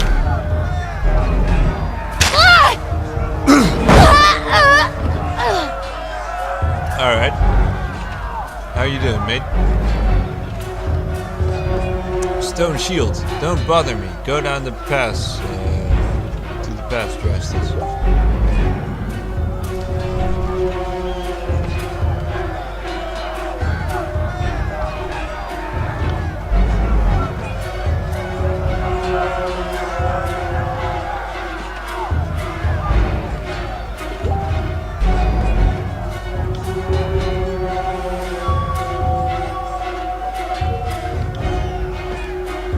You're fine. Okay, whatever you say, mate.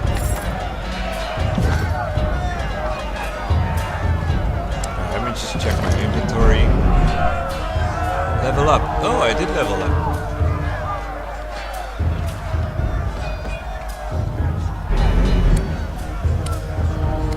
Armor 2, armor 3. So, how are rogue's leathers more effective than ceremonial 2-inch armor? It looks like shit.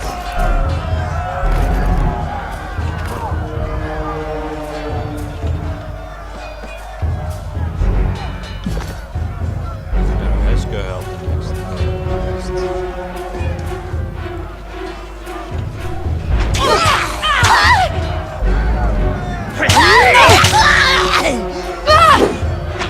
Try and catch me, worm. Verse. Young Scarlet Fury weaves around the Vedrian Guard attackers, avoiding their weapons with fluid grace. Some nods to acknowledge.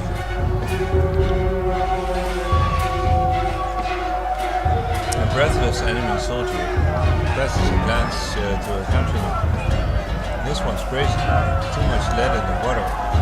We will cut our losses and turn back. Sure. Ha! Fate Finder. Here at last. Care to join me in putting these cowards out of their misery?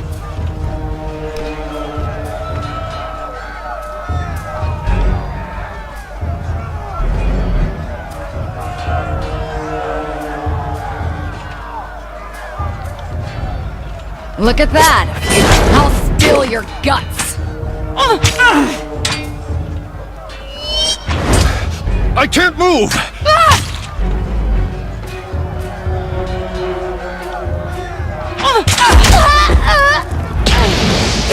I'll tear your skeleton out by your ass!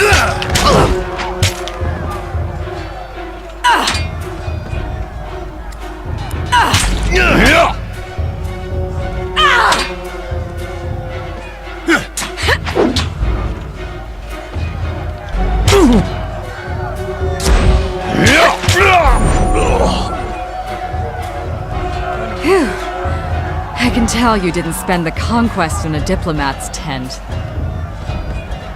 Fighters service the fresh corpses and not with satisfaction. I'm Verse, by the way. But there are more important things to take care of than introductions.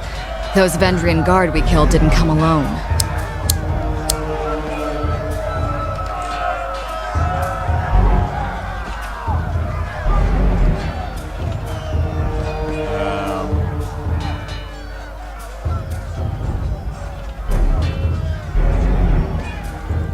Eager. I like that. Before we go, you might search among the remains of our fallen comrades. Wherever they're bound, I doubt they'll miss their boots, much less any rings or any useful iron they might be clutching.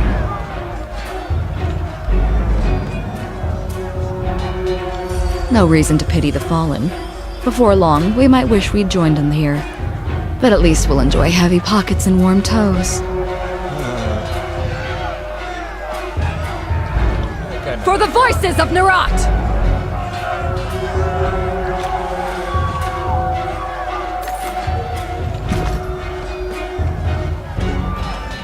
Okay. Will do.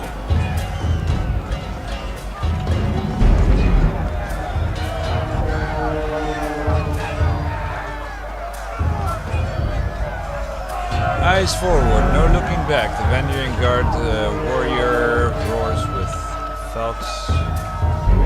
his falx held as fox. Enduring symbol of military life and tears adapted from the agrarian sites of Azure, this great blade was, ages past, the weapon of the peasants forced into battle. In the last century, the nobles of Apex took a liking to the weapon, and it has since become a weapon of all serious Vendrian Guard warriors living to master.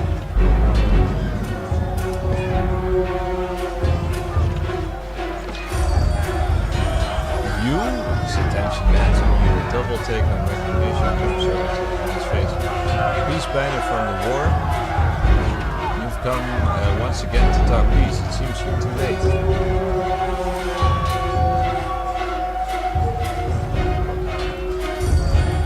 You knew that violating the surrender meant an end to what little mercy and goodwill Kier's forces have or ever will show us. There's no turning back. He shakes his head in front. I know you tried to do right by us in the past, but now you're between us and the way. Nothing personal.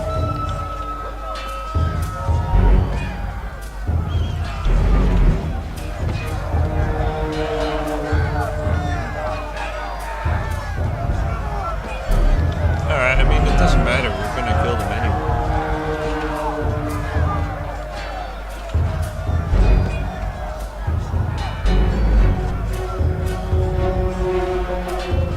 Run down the Oathbreakers. Let none escape from the red mob of reinforcements from the south. The blood chanter emerges from the head of the rebel. The ornamental crest of their staff pulsing with crimson tones. Signing sigils of magic and wordlessly moving his mouth. The blood chanter scribes a series of spells into the air. A red glow surrounds the Bedouin guard. Warriors and the chanter's magic worms its way into their minds, pounding them with rage.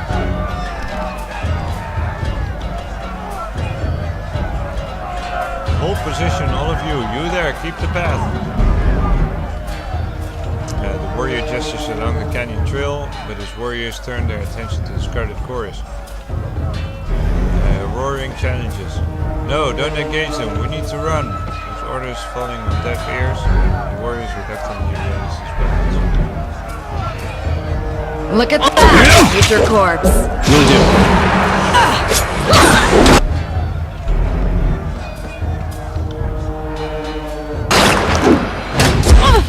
Will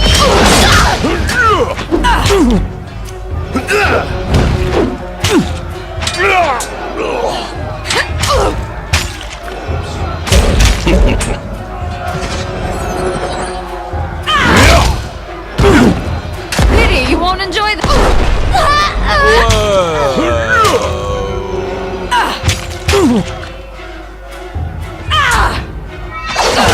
Take that! Let them think they can hit me. Alright. Can't complain here. Come quick, we have a situation on the cliffside. We have the commander.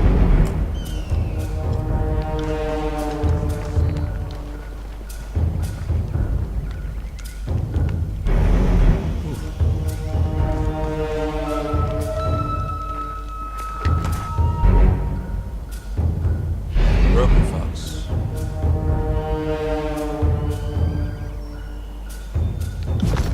Will do. I could actually use a fox.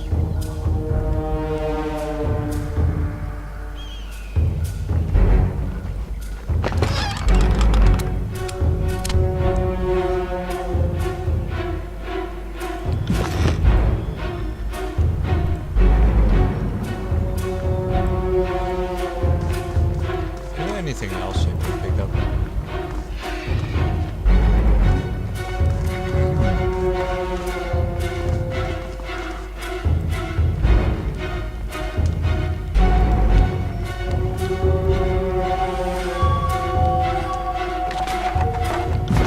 I have to say, I love these graphics. They're really nice.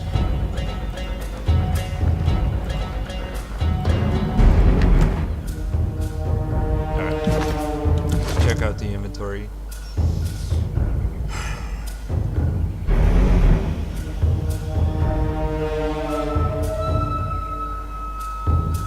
Companions. Verse has joined your party. Verse is a capable warrior, skilled in both melee and ranged combat.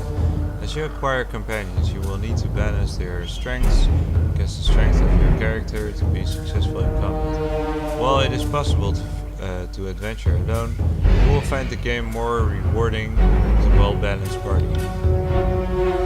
There are now 2 characters in your party, and both are selected.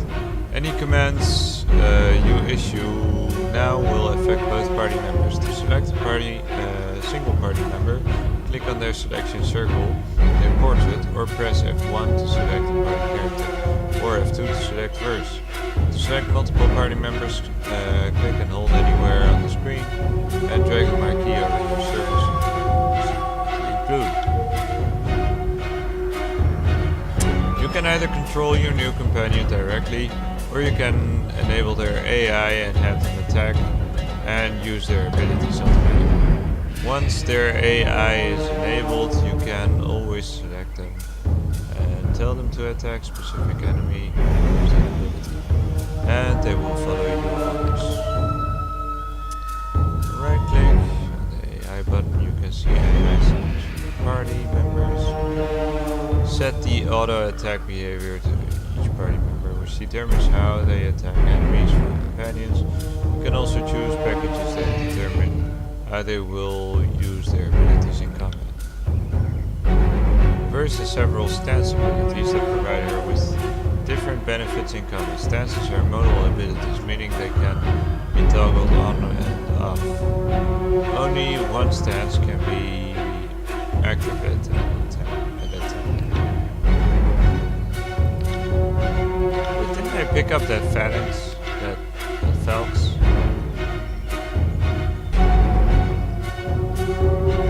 Bronze greatsword.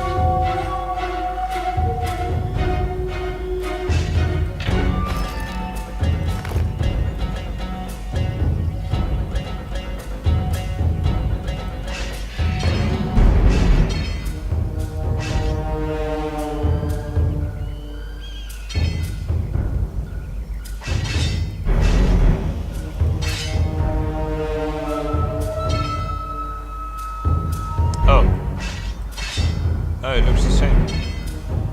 No, it doesn't. Okay. Cosma. What are you doing? You'll draw attention to me.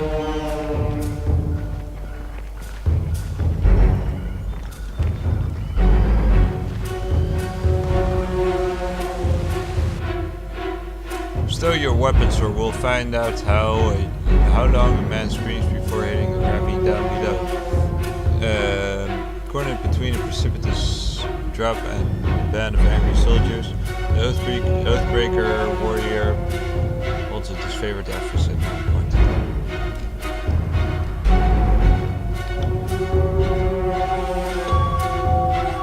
Skewer him, war enough for me.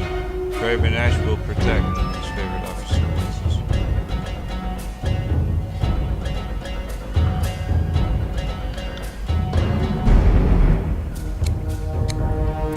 You heard the man. He plainly invited you to use that little blade of yours.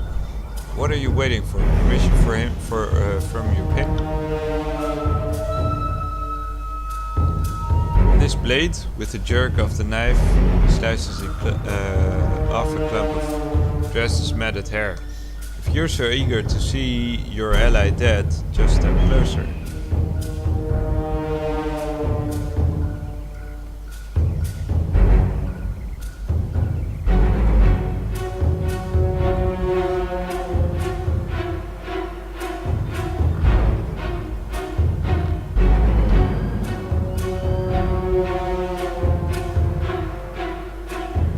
Conquest. I'm Walram. My name should be known to you and it should be an honorable one. Please give me the knife.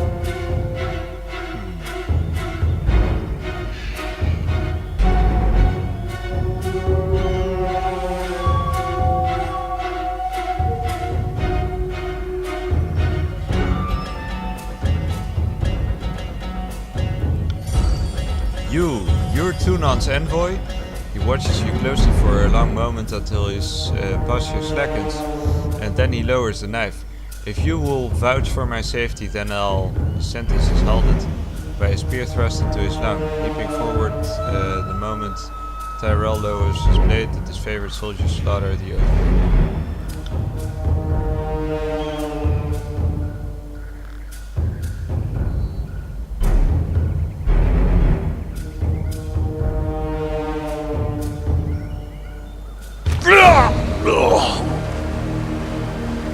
Alright.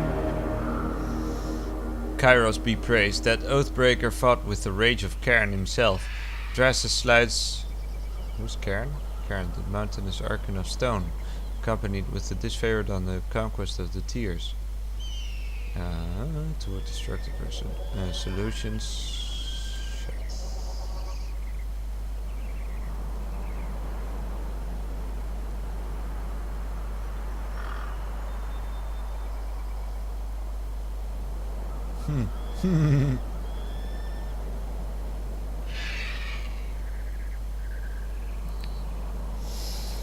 Drastus slides a trembling hand along the cut of his neck. Thank you, Fatebinder. I thought today was my last.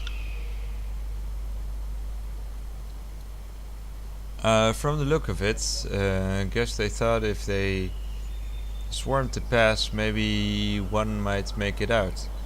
We found a few scraps of parchment on the bodies.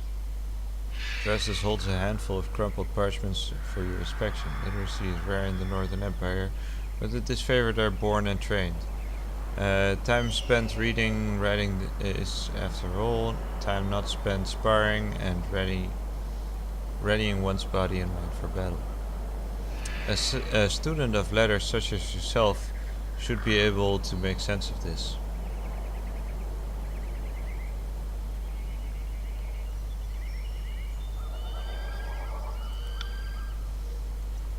Repeating the same messages in different written scripts, the parchment explained the Vendrian Guard's desire to overthrow Kiros' archons and rout their enemies from the tiers. The pages aren't addressed to any specific reader, but rather openly invites all who remain loyal to the younger realms to gather at Vendria as well. Recruitment material. They were trying to bring more traders into the fight. Well, from the look of it, we kept them from slipping out the valley. Whatever they hoped to accomplish, I think their plan died here. Well, they wouldn't have been able to slip out of the valley anyway, since I came in and it got locked down, so there's no way they could have left. But either way, you're right. The Archons were expecting you. Are expecting you. When you're ready, leave by the gate to the southeast and follow the trails downslope for a few hours. You'll see the campfires leagues away. Can't miss it.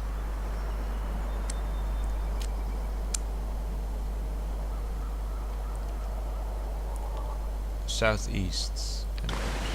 Alright.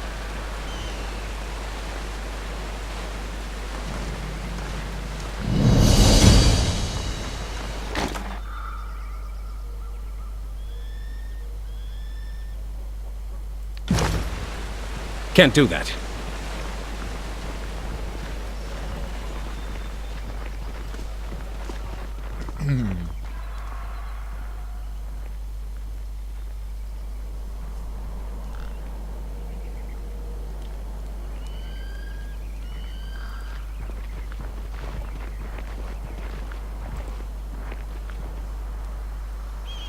The prisoner says his name is Tarkus Demos, dressed as Let's out alongside, tapping his gauntleted finger to his temple.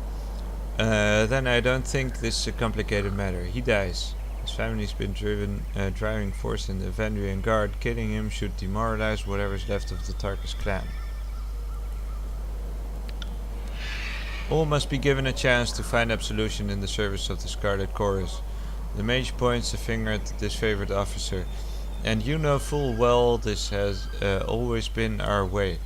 He has a chance to be slave or soldier. Only then do we feed him to the pigs.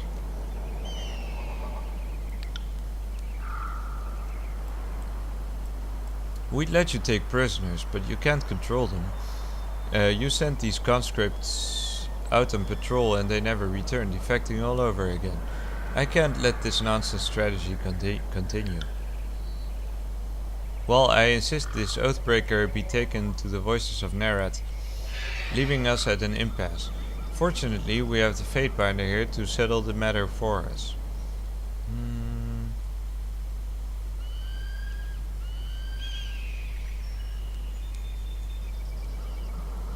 Execute the Oathbreaker. One chance to surrender is enough.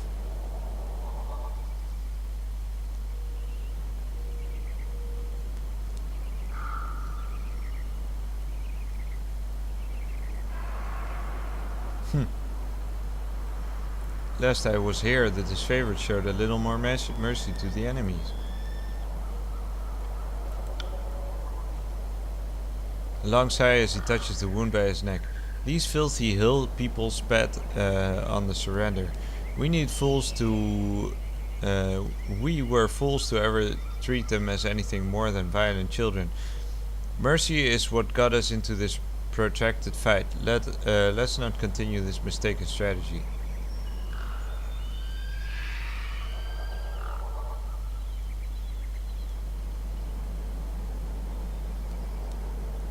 Ah, fuck it.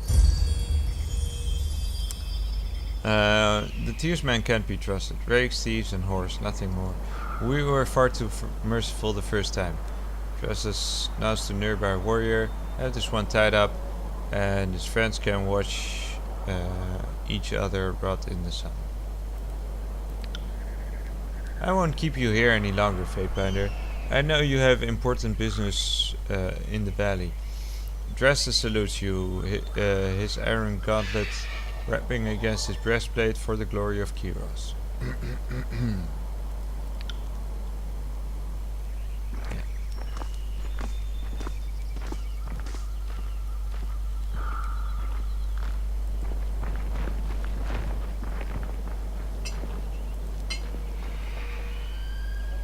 Need supplies, bursting with energy. The merchant slams her palm down to the top of crate. If so, you've come to the right place. So, what will it be today? She spreads out a welcoming arm over her wares. Let's see what you have. How's trade?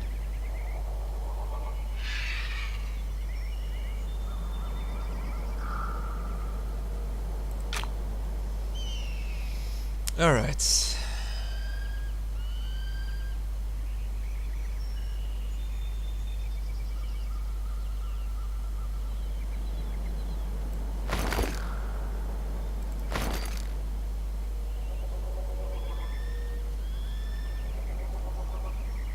I could actually give that to...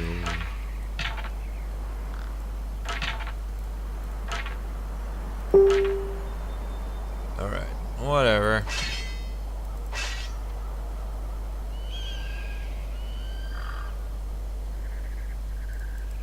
All quality levels. Armor.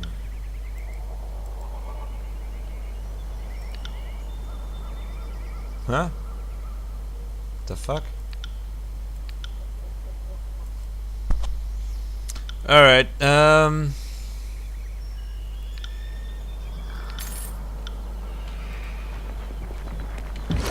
let's give her something to play with too. Oh, she's got dual wielding.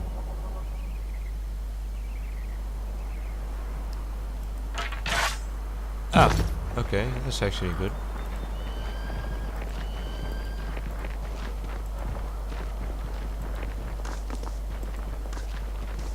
Alright, so...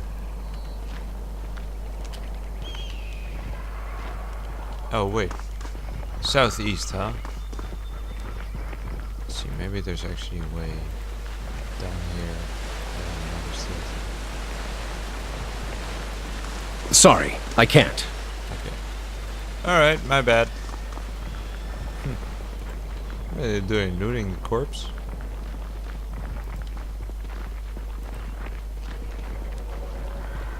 Jesus Christ, I've been going over 2 hours already. Okay, I have to say this is a really fascinating game. I didn't expect it to like it so much from right from the start. Ah, yeah, good for you. I would have helped you. I mean, could have been a bit more comfortable in your survival.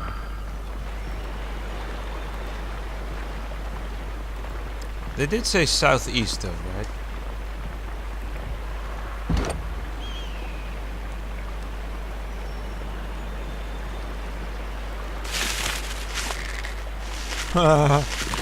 Okay.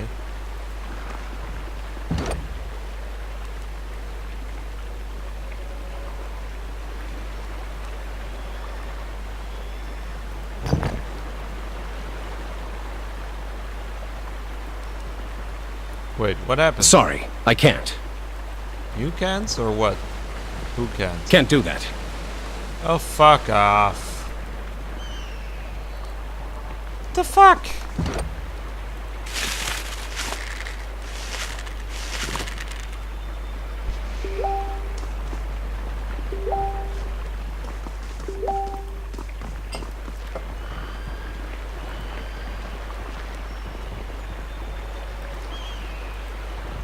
I like that bloody waterfall. bludderful.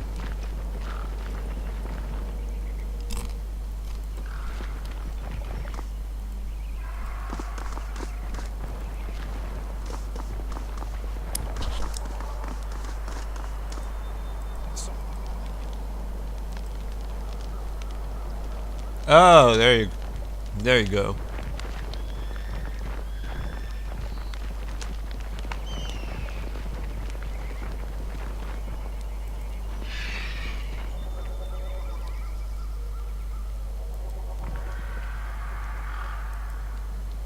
Nail carrots. Alright. This favorite camp.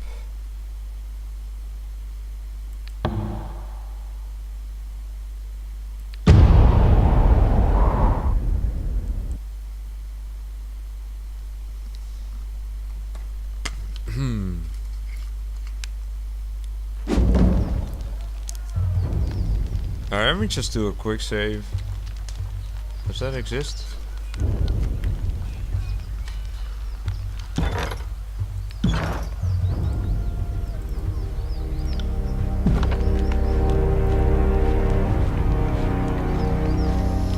Take what you can carry and leave the cart, otherwise we seize you and your property. This is robbery.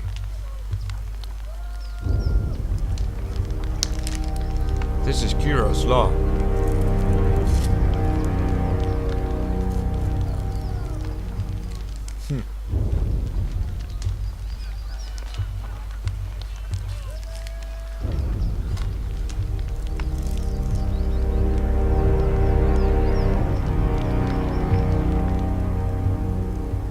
Crescent Runner, Hill Fate Binder. The disfavored scout nods at your approach. Camps up, camps on up ahead. Don't mind us, just clearing out the rabble.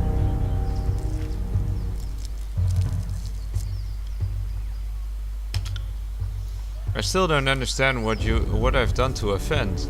I respect that these are now disfavored lands, and I'm happy to give the Legion proper toll. But she's going on about trading rights. What nonsense is that? I'm not allowed to trade one thing for another. It's not like I'm selling weapons or angry peasants or anything of the sort. Angry peasants. To angry peasants or anything of the sort. Your disfavored land.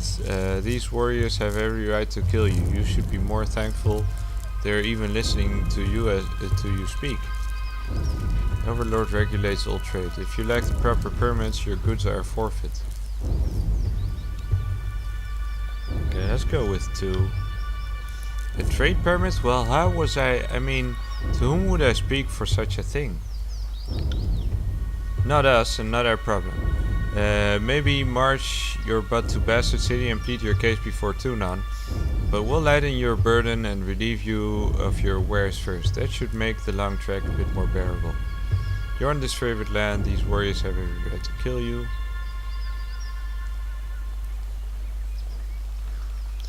Anything to be argued before Tunon may be argued before me. You had best start making very short argument to why I should help you. This is none of my concern. Anything to be argued, I'm gonna go with that.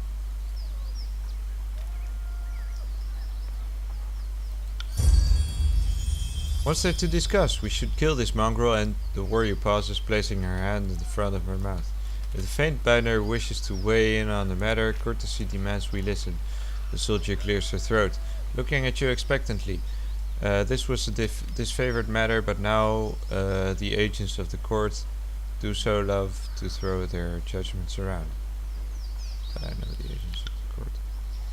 Well, you could rob me now and have my supplies today, the merchant grabs a flask from his chart, or you could leave me alive and have fermented honey all year long.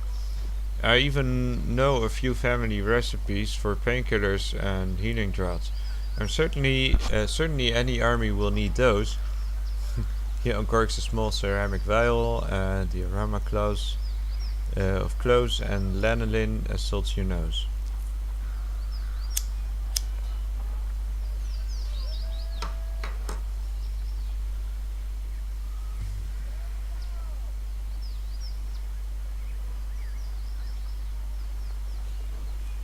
Where'd you steal this?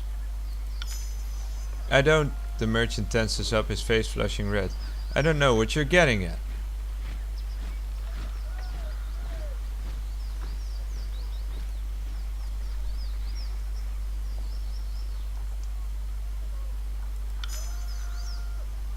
Slow down, I'll tell you anything, just don't hurt me. I found most everything out in the forest of the valley. I'd keep my head low when I heard the sounds of combat. Then I'd take a look and grab whatever wasn't claimed by the first victors.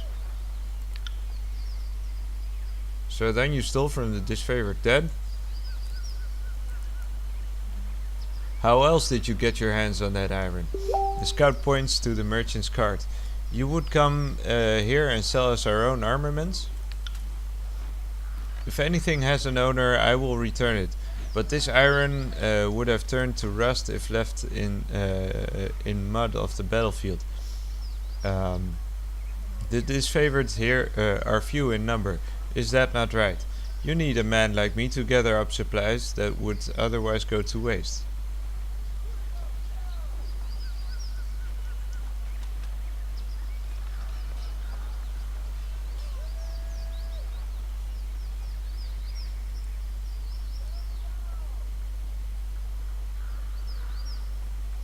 Disfavored will tolerate your presence, but you will pay them handsomely for such a charity.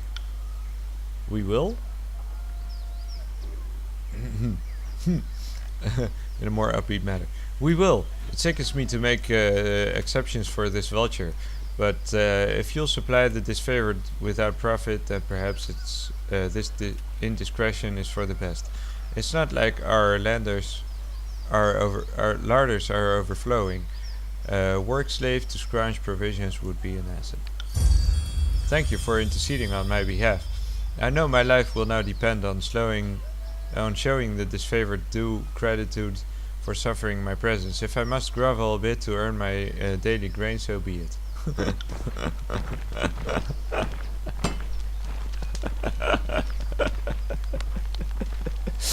Alright, I enjoyed this. I enjoy these little, like, that's funny. It's still though, like, look at this portrait. Like, how much of a douchebag can my fucking character be? Fucking hell, and that was just the least worst of the portraits. Slow down a moment. I know we're both eager to watch the Archons bicker over tactics like a pair of magpies, but I need to ask you something first. What's that? The voices of Narad told me that you've come as a mediator. Considering the source, well, I can't help but feel I'm only hearing half of the story, so let's have it out. What's so special about you? I'm here to deliver an edict from Kiros. Lie, I'm actually tallying the expense of the siege. I have nothing to tell you. Why so suspicious? Subterfuge. Why am I not mad? I don't have anything. Huh. Why so suspicious? It's just a feeling I got. When the Archons are together, the air gets taut as a bowstring. I can't help but think that no amount of compromise will get them seeing eye to eye. So why invite a mediator from Tunon's court? It doesn't add up. Why do you think the Archons are at odds? I've been with the Scarlet Chorus since the early days of the conquest, so I can say it's been building for a year now. There's an energy about those two, like a pair of storms moving to collide. I heard tell that Graven Ash and the voices of Narad shared some bad blood in the Northern Empire, but I don't know any of the particulars. That's absurd. If the Archons cannot put the past behind them, they are unfit to command.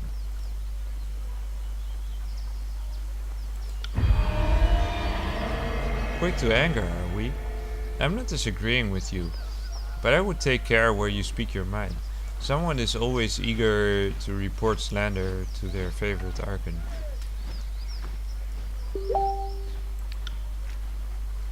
With all the power they wield, those types are not quick to forgive.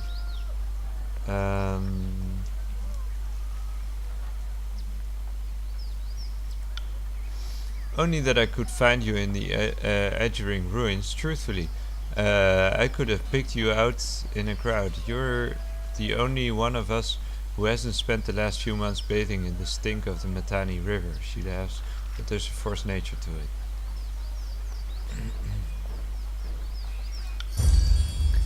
That makes a crazy kind of sense, considering how long the siege has taxed the armies. I can understand why Kyros would send you with an edict to speed things along. Have you read it? Do you know what it says? The Archons must claim Ascension Hall by Kyros' Day of Swords, or all will perish.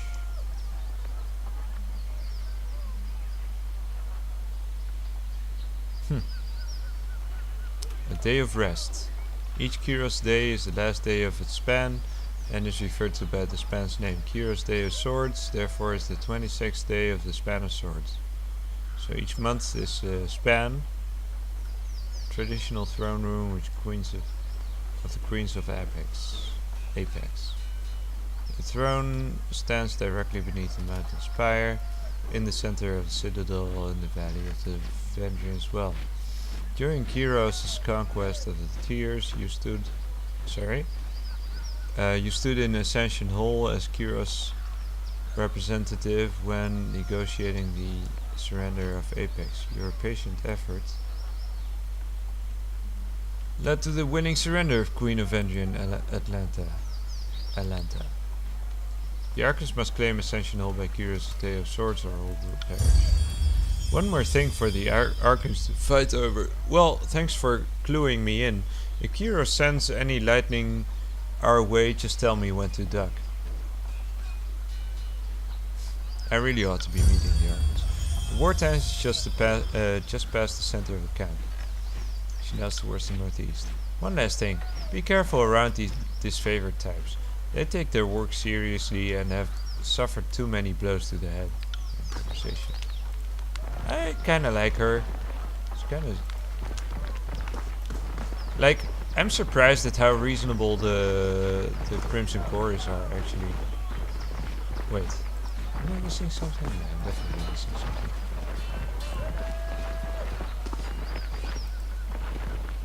Who do we have here? Step closer. Huh. The guard holds up a warning hand. Go no farther. You approach the disfavored ground. State your business. I am Wolram, Fatebinder of Tunon. I bring words from Kyros. Words for your commander's ears.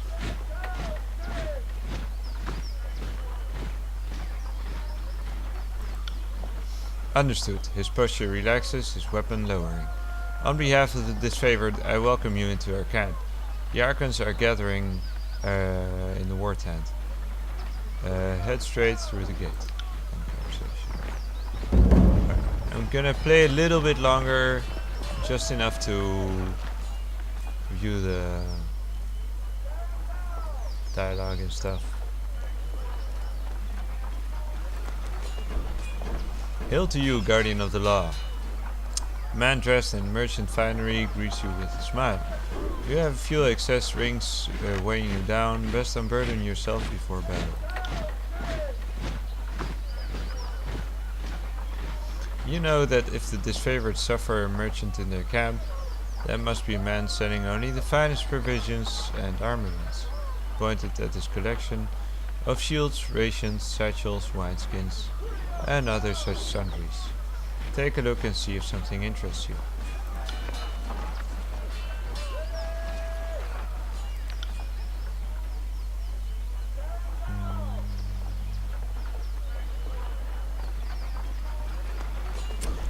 Okay.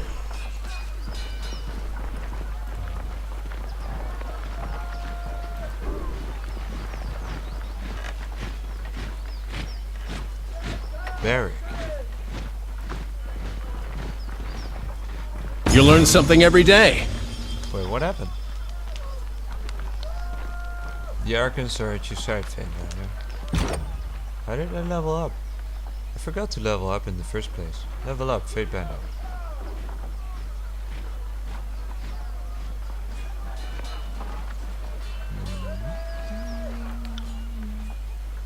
Increasing an attribute costs 1 point until the attribute score reaches 19. To raise an attribute from 19 to 20 requires 2 attribute points.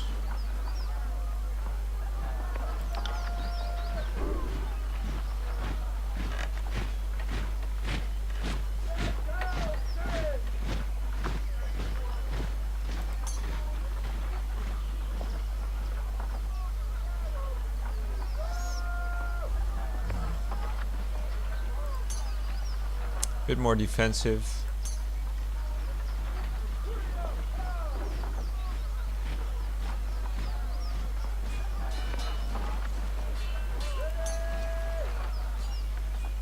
Okay.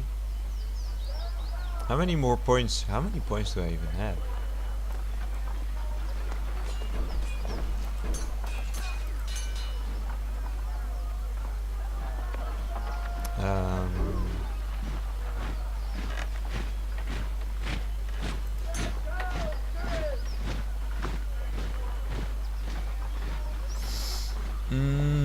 Save?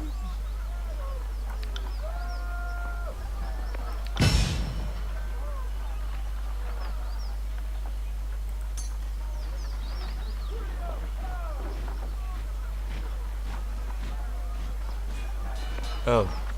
What? Oh, what the fuck is this bullshit?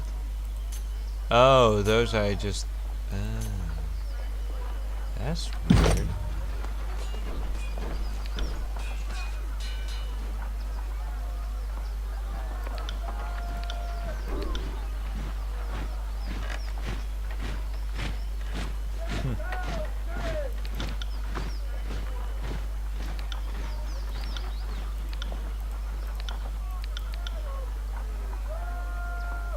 Defense power.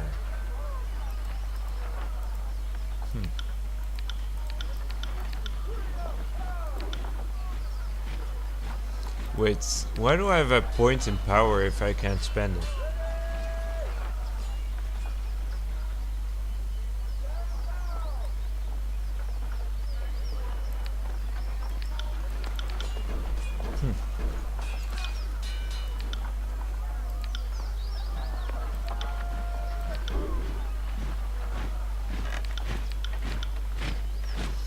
Let me just wait. Ah. Okay. So I can only pick one each time. Alright. Conqueror's Will. That's the journal, right? Journal. Spelling Taurus. Spell creation sigils.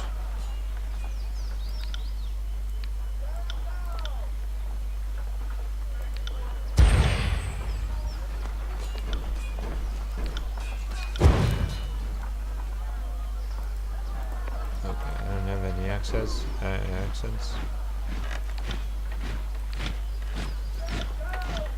Oh, okay.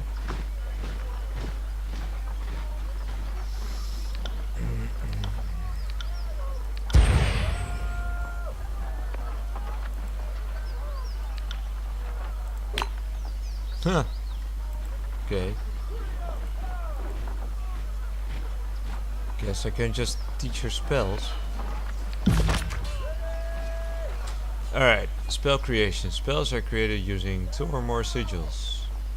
Core sigil determines the type of magic, such as fire, frost, or illusion. Spell creation.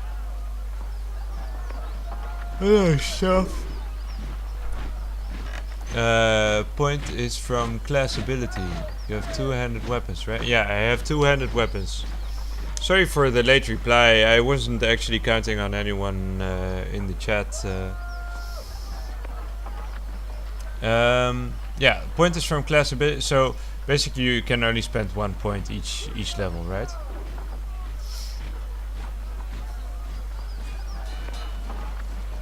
Alright. Welcome to the stream, by the way. I'm really enjoying this game and playing it for the first time. I've actually been very skeptical of playing it, if that makes any sense. 1 each level. Exactly. Alright. Hey! it makes a weird kind of sense. It's just kind of hard to, like, because it's all separate, and you just assign your point and then you save. And it's kind of weird how that works, the leveling system. But I'm fine with it. But yeah, I'm actually really impressed with it so far. Alright, let's see. Yesterday, yeah, indeed, it definitely is. Like even the first, like I've been playing for 2.5 hours, and I haven't even scratched the surface. So, good advice is flexible, changing with the moment. Besides terrified challenge. Why not wait for your reinforcements? I don't need your heckling. I need scouting reports, or better yet, confirmation you quelled the Oathbreakers. Oh, that. Solve your own time. Way. Just make learn token effort. Jesus Christ, that's too fast. Mercy, they have all shed upon our mercy once before. Oh, calm down now. We must leave something to rule. Or you've forgotten bloody blah.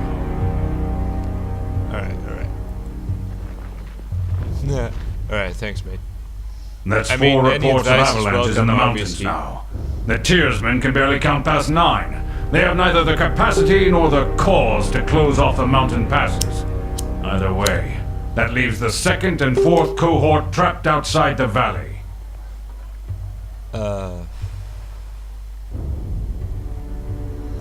Tearsmen can barely count past 9.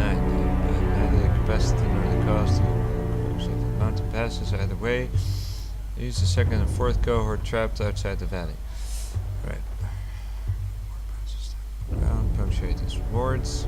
Large and imposing man to begin with, his profile made larger still by a hulking suit of armor that hums with mystic energy. Or it's the work of your perfidious Earthshakers. Only a fool would not suspect a traitorous Archon of poisoning the mind of his students with sedition. We would have killed the Earthshakers Guild for their master's treachery, but I'm sure you have some perfectly valid reason for allowing them to live as your pawns.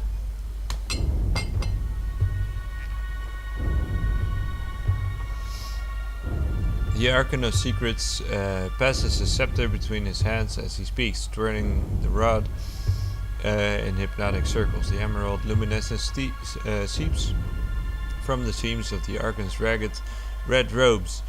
The glow is more noticeable where his neck ought to be. His mask seems to float and spin, never pivoting or bending naturally. Hey, watch yourself. When these two get going, you don't want to get between them. Verse whispers fearfully as she beholds the two Archons. I am here to proclaim Kyros' edict. The valley was sealed in preparation for this moment. Clear your throat, remain silent. Let's just go right. Did I give you permission to speak? Fuck you! The Archon of War turns to you, his blue eyes white with anger. There are many portraits you've seen depict graven ash with a stern, unamused countenance. He's even more taciturn in the flesh. Apologies for the sudden entrance. I've traveled long to be here. Ah, the Stormcaller. Conveniently late once more. Our eyes and ears tell us you come bearing an edict. The anticipation is killing us. Well, so will the edict, so better get, My soldiers tell me you helped Commander Drotus on your way through Edring. You honor the court with your selfless cooperation, for that is the sort of camaraderie that Kairos demands of us all. Okay, so it's pronounced Kairos. I'm actually going with Kyros because Kyros in Greece means, respect and status, and so it's actually a fitting name. And Kyrios actually means the Lord or the Master. But I think because this is in Bronze Age and stuff, I suspect they have a lot of influences from Latin and Greek mythology and stuff, which I actually kind of like. It's a nice spin on it.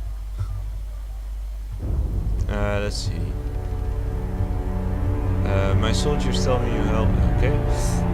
On the last of his words, the Archon of War declares the voices of Nerat. I mean, I know it's not exactly said in the. I mean, it's the. If I understand it correctly, it's like the transition from Bronze to Iron Age, because there's bronze and iron weapons basically, at least at the start of the game. Furrowing his brow as he utters the word camaraderie. I require no thanks for doing my sworn duty. I come bearing the Edict of Kyros. Modesty is your prerogative, but know that cooperation and goodwill have been rarities of late. You do your Lord Tunon a great honor by aiding your cousins in the disfavored. Well, yeah. No, don't mind us while you trade your gushing praise. We're sure the Fatebinder has come because our company lacks in small talk. Once again, you bring us support in a time of need. We fondly remember your service to the Chorus in the taking of the Bastard City. We knew back then you were destined for great things. But we had not anticipated you would be twice honored with the task of proclamation. So, do not keep us waiting. What is the Overlord's will? The Overlord's loyal servants must hold Ascension Hall by Kyros' Day of Swords, or all of the valley shall perish.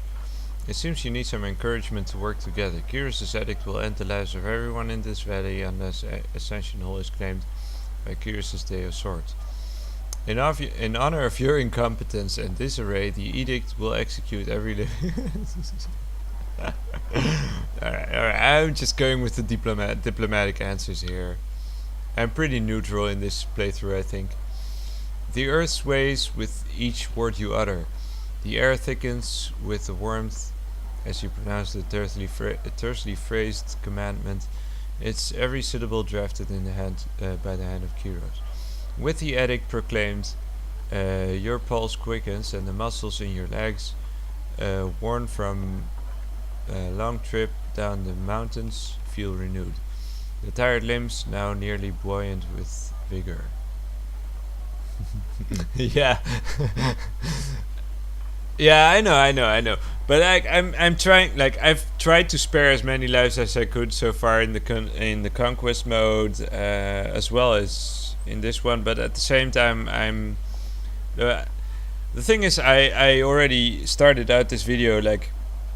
I've been playing RPGs for like most of my life, and I've always been playing paladins. I'm always lawful good. I'm always the guy who that's just my favorite thing, and it's not because I am like that, but it's just the kind of thing I look up to. So in this game, I'm kind of turning it around, but I'm still trying to be reasonable, or try to save as many not save as many lives as possible, but end the war as quickly as possible, and do the most reasonable thing for forever. Well, since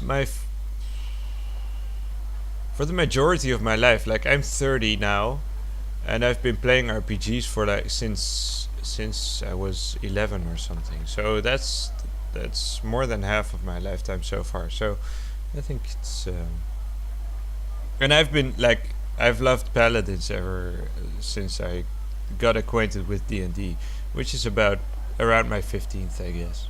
So that's about half my life. The Earth's way. Okay, with the edict proclaimed, blah blah. Yeah, pretty lawful good. But I just like I like the noble warrior. He doesn't necessarily need the to Overlord be good, means to compel us into action. But no doubt the avalanches in the mountains are part of this ultimatum. We must conquer the Oathbreakers or die in failure. There is no room for error, and no other way out of this valley alive. yes, that's correct. We'll need to advance across the Matani. We lose everything if we stand still. And we move to back up Plan Green. The Earthshakers didn't make it over the mountain in time, so we do this the hard way. Over the walls instead of through. Taps against his temple. A low rumble escapes from under his beard. So you found your backbone at last! Oh, we were worried past humiliations would make you soft, timid.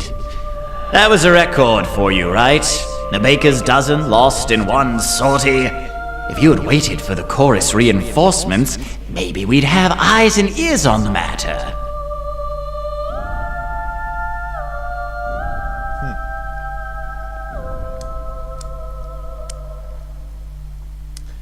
Alright. Bicker all you wish, just wasting valuable time. Are you too daft? It is your indecision that bickering necessitated this edict. Learn to work together or we're all doomed. Alright. I think I am gonna side with him on this one. So I'm gonna go for the subterfuge one. I second the Fatebinder. Thought you had the memories of one of those Oathbreakers rattling about that bronze gourd of yours. Would Kairos' mighty spy master please enlighten this gathering of allies with some scrap of strategic insight? The Archon of Secrets turns his head to the side until his mask has turned around and the new face of the mask presents itself as facing forward. When next the Archon speaks, the booming voice of an older man can be heard. Cowards! If I were still alive, I'd freeze the blood as it runs in your veins. You may take the river, but you'll pay for it with your lives. The Archon slaps a hand against his mask, rotating the mask until a new face looks forward. Our sources tell us the Oathbreakers had some sort of magical trick in store. But this knowledge is tinged with fear, trepidation. If we make a move for the Mittani, we suspect the Oathbreakers will mount a counterattack that is equal parts valiant and futile. So far I've actually been liking the Crimson Chorus more, to be honest. Especially since they're you know, they have a vested interest in keeping people alive, if nothing else. But I like this twist actually. Conquest. I know that voice. Master Hangrivar of the School of the Tides. Yes, and that old codger put up quite a fight on the way out. Almost turned himself into a puddle to escape our interrogations. He's not the last of the Tidecasters, though. At the time of his death, there was another. A woman named Ebb. We believe she is one of the mages assisting these Oathbreakers. Then enough talking. There's work to be done. Our lives hang in the balance because you two bicker like children. Now go, solve this problem you started. No more sitting idle. I expected this favor to be on the march at once. Voices of Narat.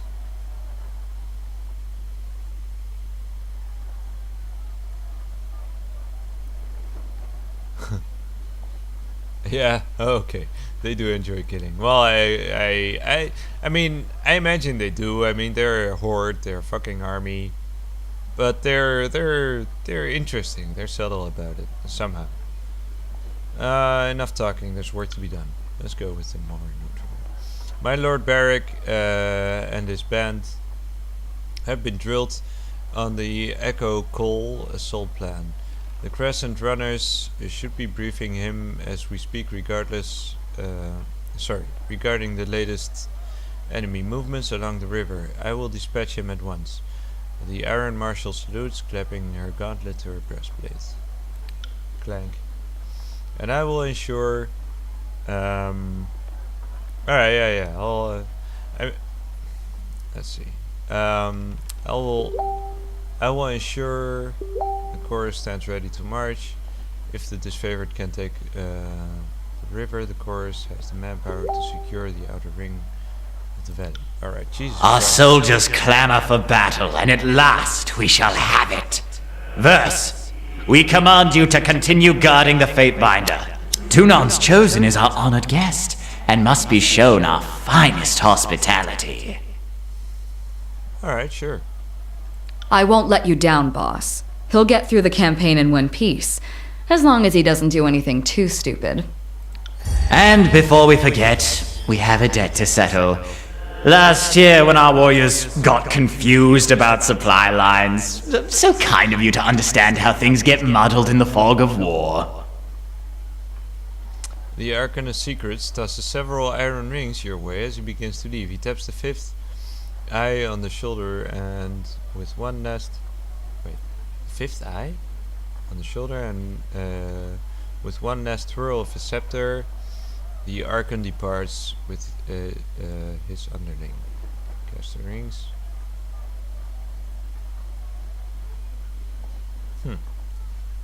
I don't take bribes. Do I take bribes? I mean, it's good. Bribery? But we paid you after you helped us. You law pups are so hard to figure out sometimes. Archon chuckles to himself as he watches the Scarlet Chorus leader and his guard depart. End conversation. I mean, Finally, the fool and his puppet are gone. Perhaps now I can hear myself think. Rarely do I question Kairos' judgment, but I will never understand why the voices of Narot is given such authority. I shudder to think what will become of us all should Tunon favor him in the end. facepalm. Though the edict threatens the Scarlet Chorus just as it threatens us, I cannot shake the feeling that our allies will work against us. You've shown your worth in war, and your name has been known to the Legion since the very beginning of this long conquest. So I'd ask that you join us this one last time, to help us wrap up this last objective. Sure. If you wish to be counted amongst the glorious, speak with the Iron Marshal. She will direct the order of battle until we are ready for the final push into the Citadel. I'm short a few scouts, short a few soldiers, short a few everything. I'm sure my brethren would be grateful for the assistance of a skilled outsider. I would be honored to help. And what of the Scarlet Chorus? How will they be helping? Let's ask that. I ask myself that question often. While we take the river crossing, the Scarlet Chorus should be using their sizable presence to remove the Oathbreaker patrols lurking in the Outer Valley.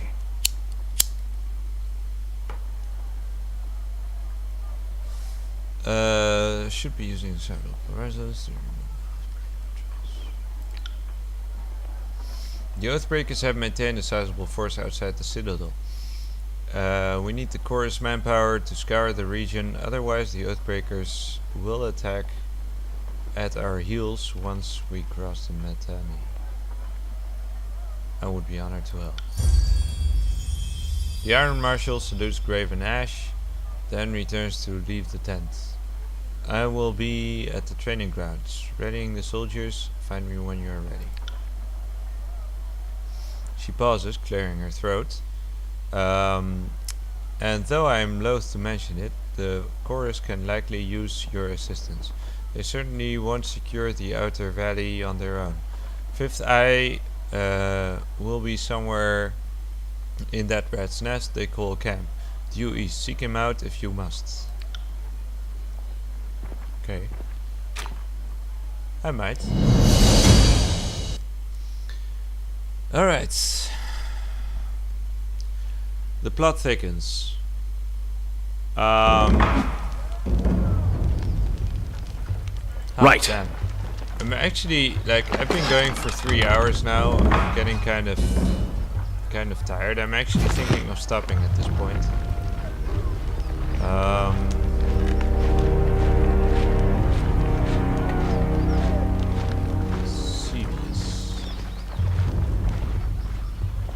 Fatebinder Walram, am I right? I'm Sevius, Commander and 3rd generation disfavored.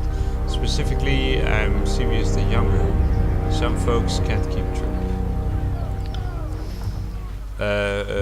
Sevius Jr., that's what I'm gonna call you.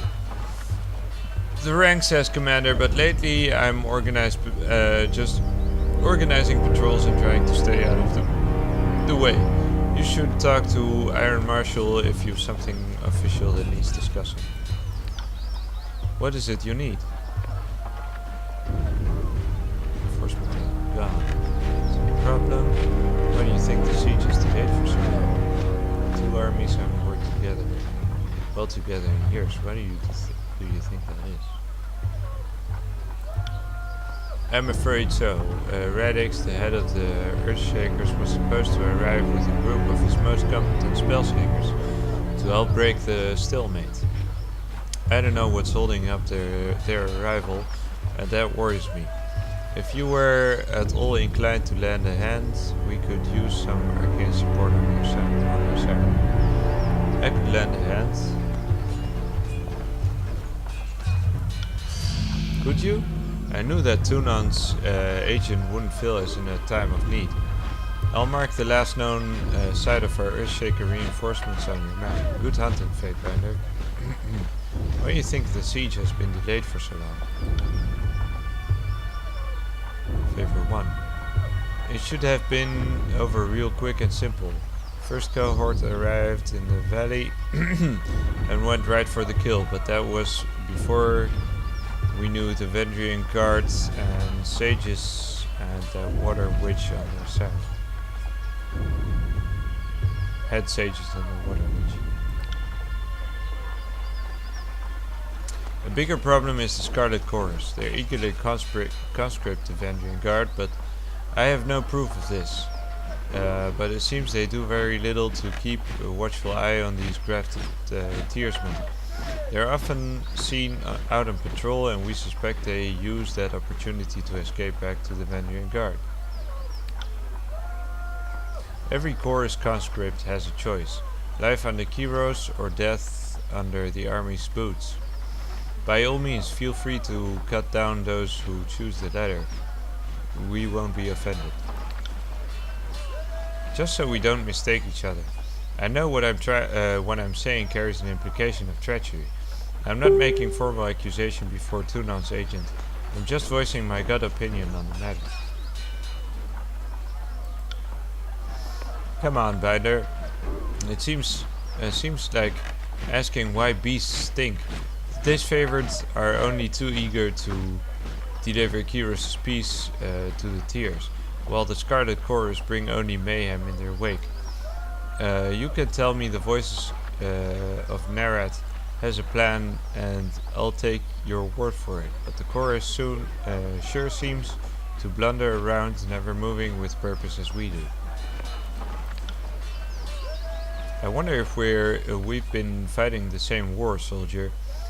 I've seen Ash yank his precious soldiers away from more battles than he's won. If you want to call that progress, be my guest.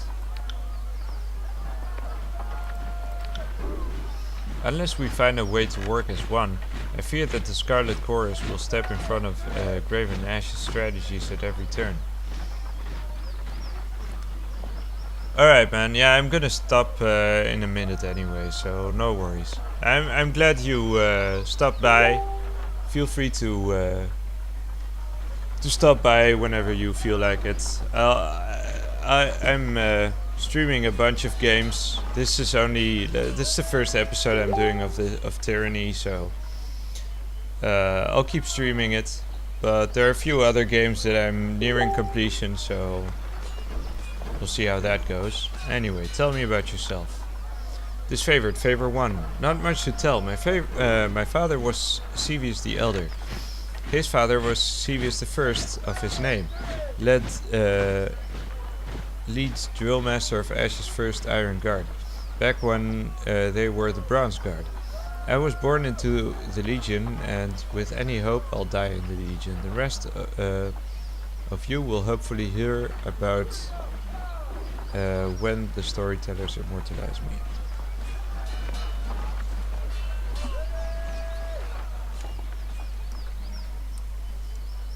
Bronze Guard? He was in the Bronze Guard, so your family must have been with the Ash since before he was with Kyros. Aye, you know your history. Sirius nods with gusto. The blood goes back that far. Not the memories, as I only ever knew my father. My grandfather was just a legend. One of Ash's best warriors, back before the disfavored were reforged in iron. He shrugs. I'm proud of my heritage, but I try not to brag. There are folks who love the Legion every bit as much as I do, but they lack the same pedigree.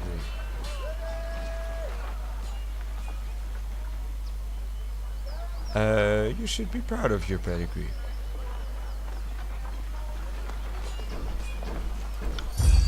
Thanks, but I try not to think about it too fondly. If anything, every time I screw something up, I wish I wasn't dragging the family name through the mud along with me. Back to my other questions. Trouble. Alright. Well, this has been going on for quite a while. We've been going on for 2 hours and 50 minutes now, so I think it's about time I stopped. I have to say I'm very impressed with this game so far, and that's saying a lot because I didn't like Pillars of Eternity one bit, and I'm still skeptical about Tides of Numenera. For me, those 3 games, Tyranny, Pillars of Eternity and Tides of Numenera, are like are the big CRPG revival, and Kingmaker as well. I might take a gander at Pillars of Eternity 2 at some point, but I don't trust the franchise, to be honest. I don't like the races, I don't like the setting, I don't like the system that much, but I like this. Even though it uses the same system basically, which is weird to say the least, but it doesn't use classes, so that's weird as well. And I am doubting whether I want to give Tides of Numenera a second chance. I do want to try playing that game, try to let my preconceptions behind, leave my whatever behind, but I don't know. For some reason she wants to talk to me, is that correct? Wait, what's happening? How did you do that? First looks at you with a quizzical expression. Do what? Back in the Arkan's war tent, you cast an edict casually as reading a supply shipment. How did you do that? Well, I've done it before. Don't I look stupid? You were the one who cast the Edict of Storms on Stalwart, didn't you? The one that tore the battlefield apart with the cyclone of Kiros' anger. Conquest. That was me, alright. Not silently. Well, call me impressed. Considering that you've read the words of Kiros more than once, I'm surprised that you're even alive to tell of it. Your vocal cords should have turned to ash by now. Huh. I'm not trying to make you feel uncomfortable, it's just worth recognizing that what you've done. Not only are you Tunan's Fatebinder, you're the mouthpiece of the Overlord. Gives me plenty of reason to stick around. You're going places and I want to see where they lead. That's enough for now. If you say so. I have questions about you. What do you need? Are you spy for Voices of Nereid?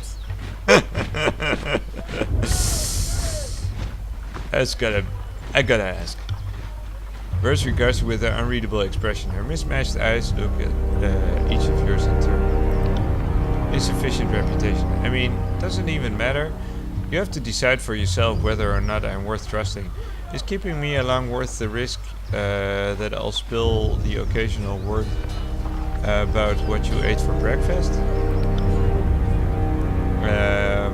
Voices of Nereid. The Voices of Nereid is the Arkan of Secrets, not the Arkan of Honesty or Fair Dealings. If you don't assume that everyone already reports to him, you're not being careful enough. Okay, so basically she's spying on me, but it's fine, I don't care. Tell me something about yourself. If you insist. I'm a Scarlet Fury. That should raise some flags for you. It means that I'm good at killing, and more importantly, but I enjoy it. We're gonna get along just fine. What I won't enjoy are the pleasures of funerary rites packed with weeping mourners.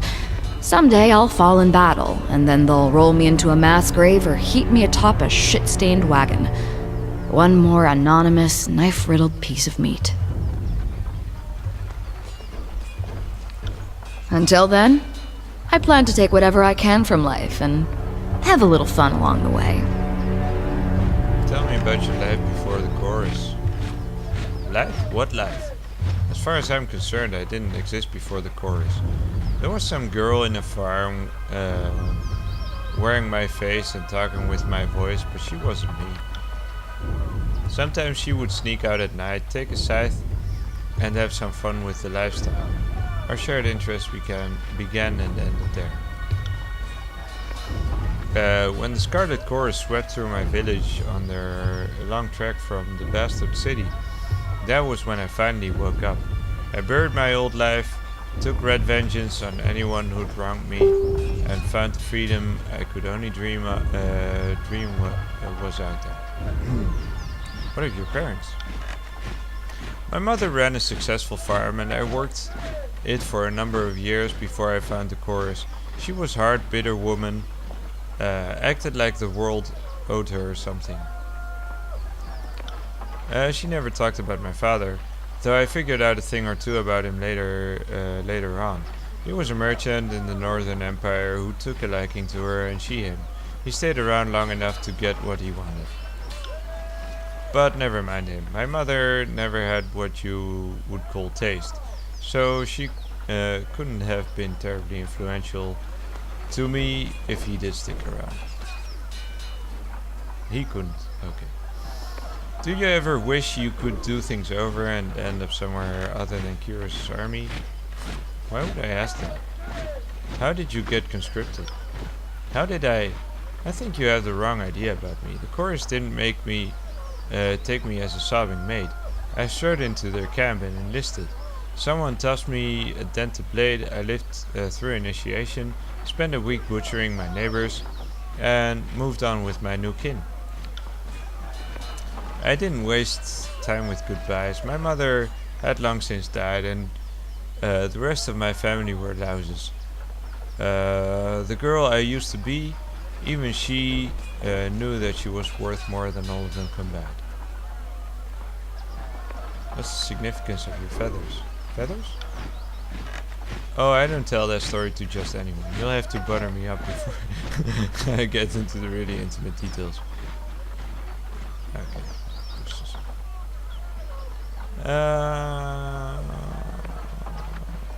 Jesus Christ, there's a lot of...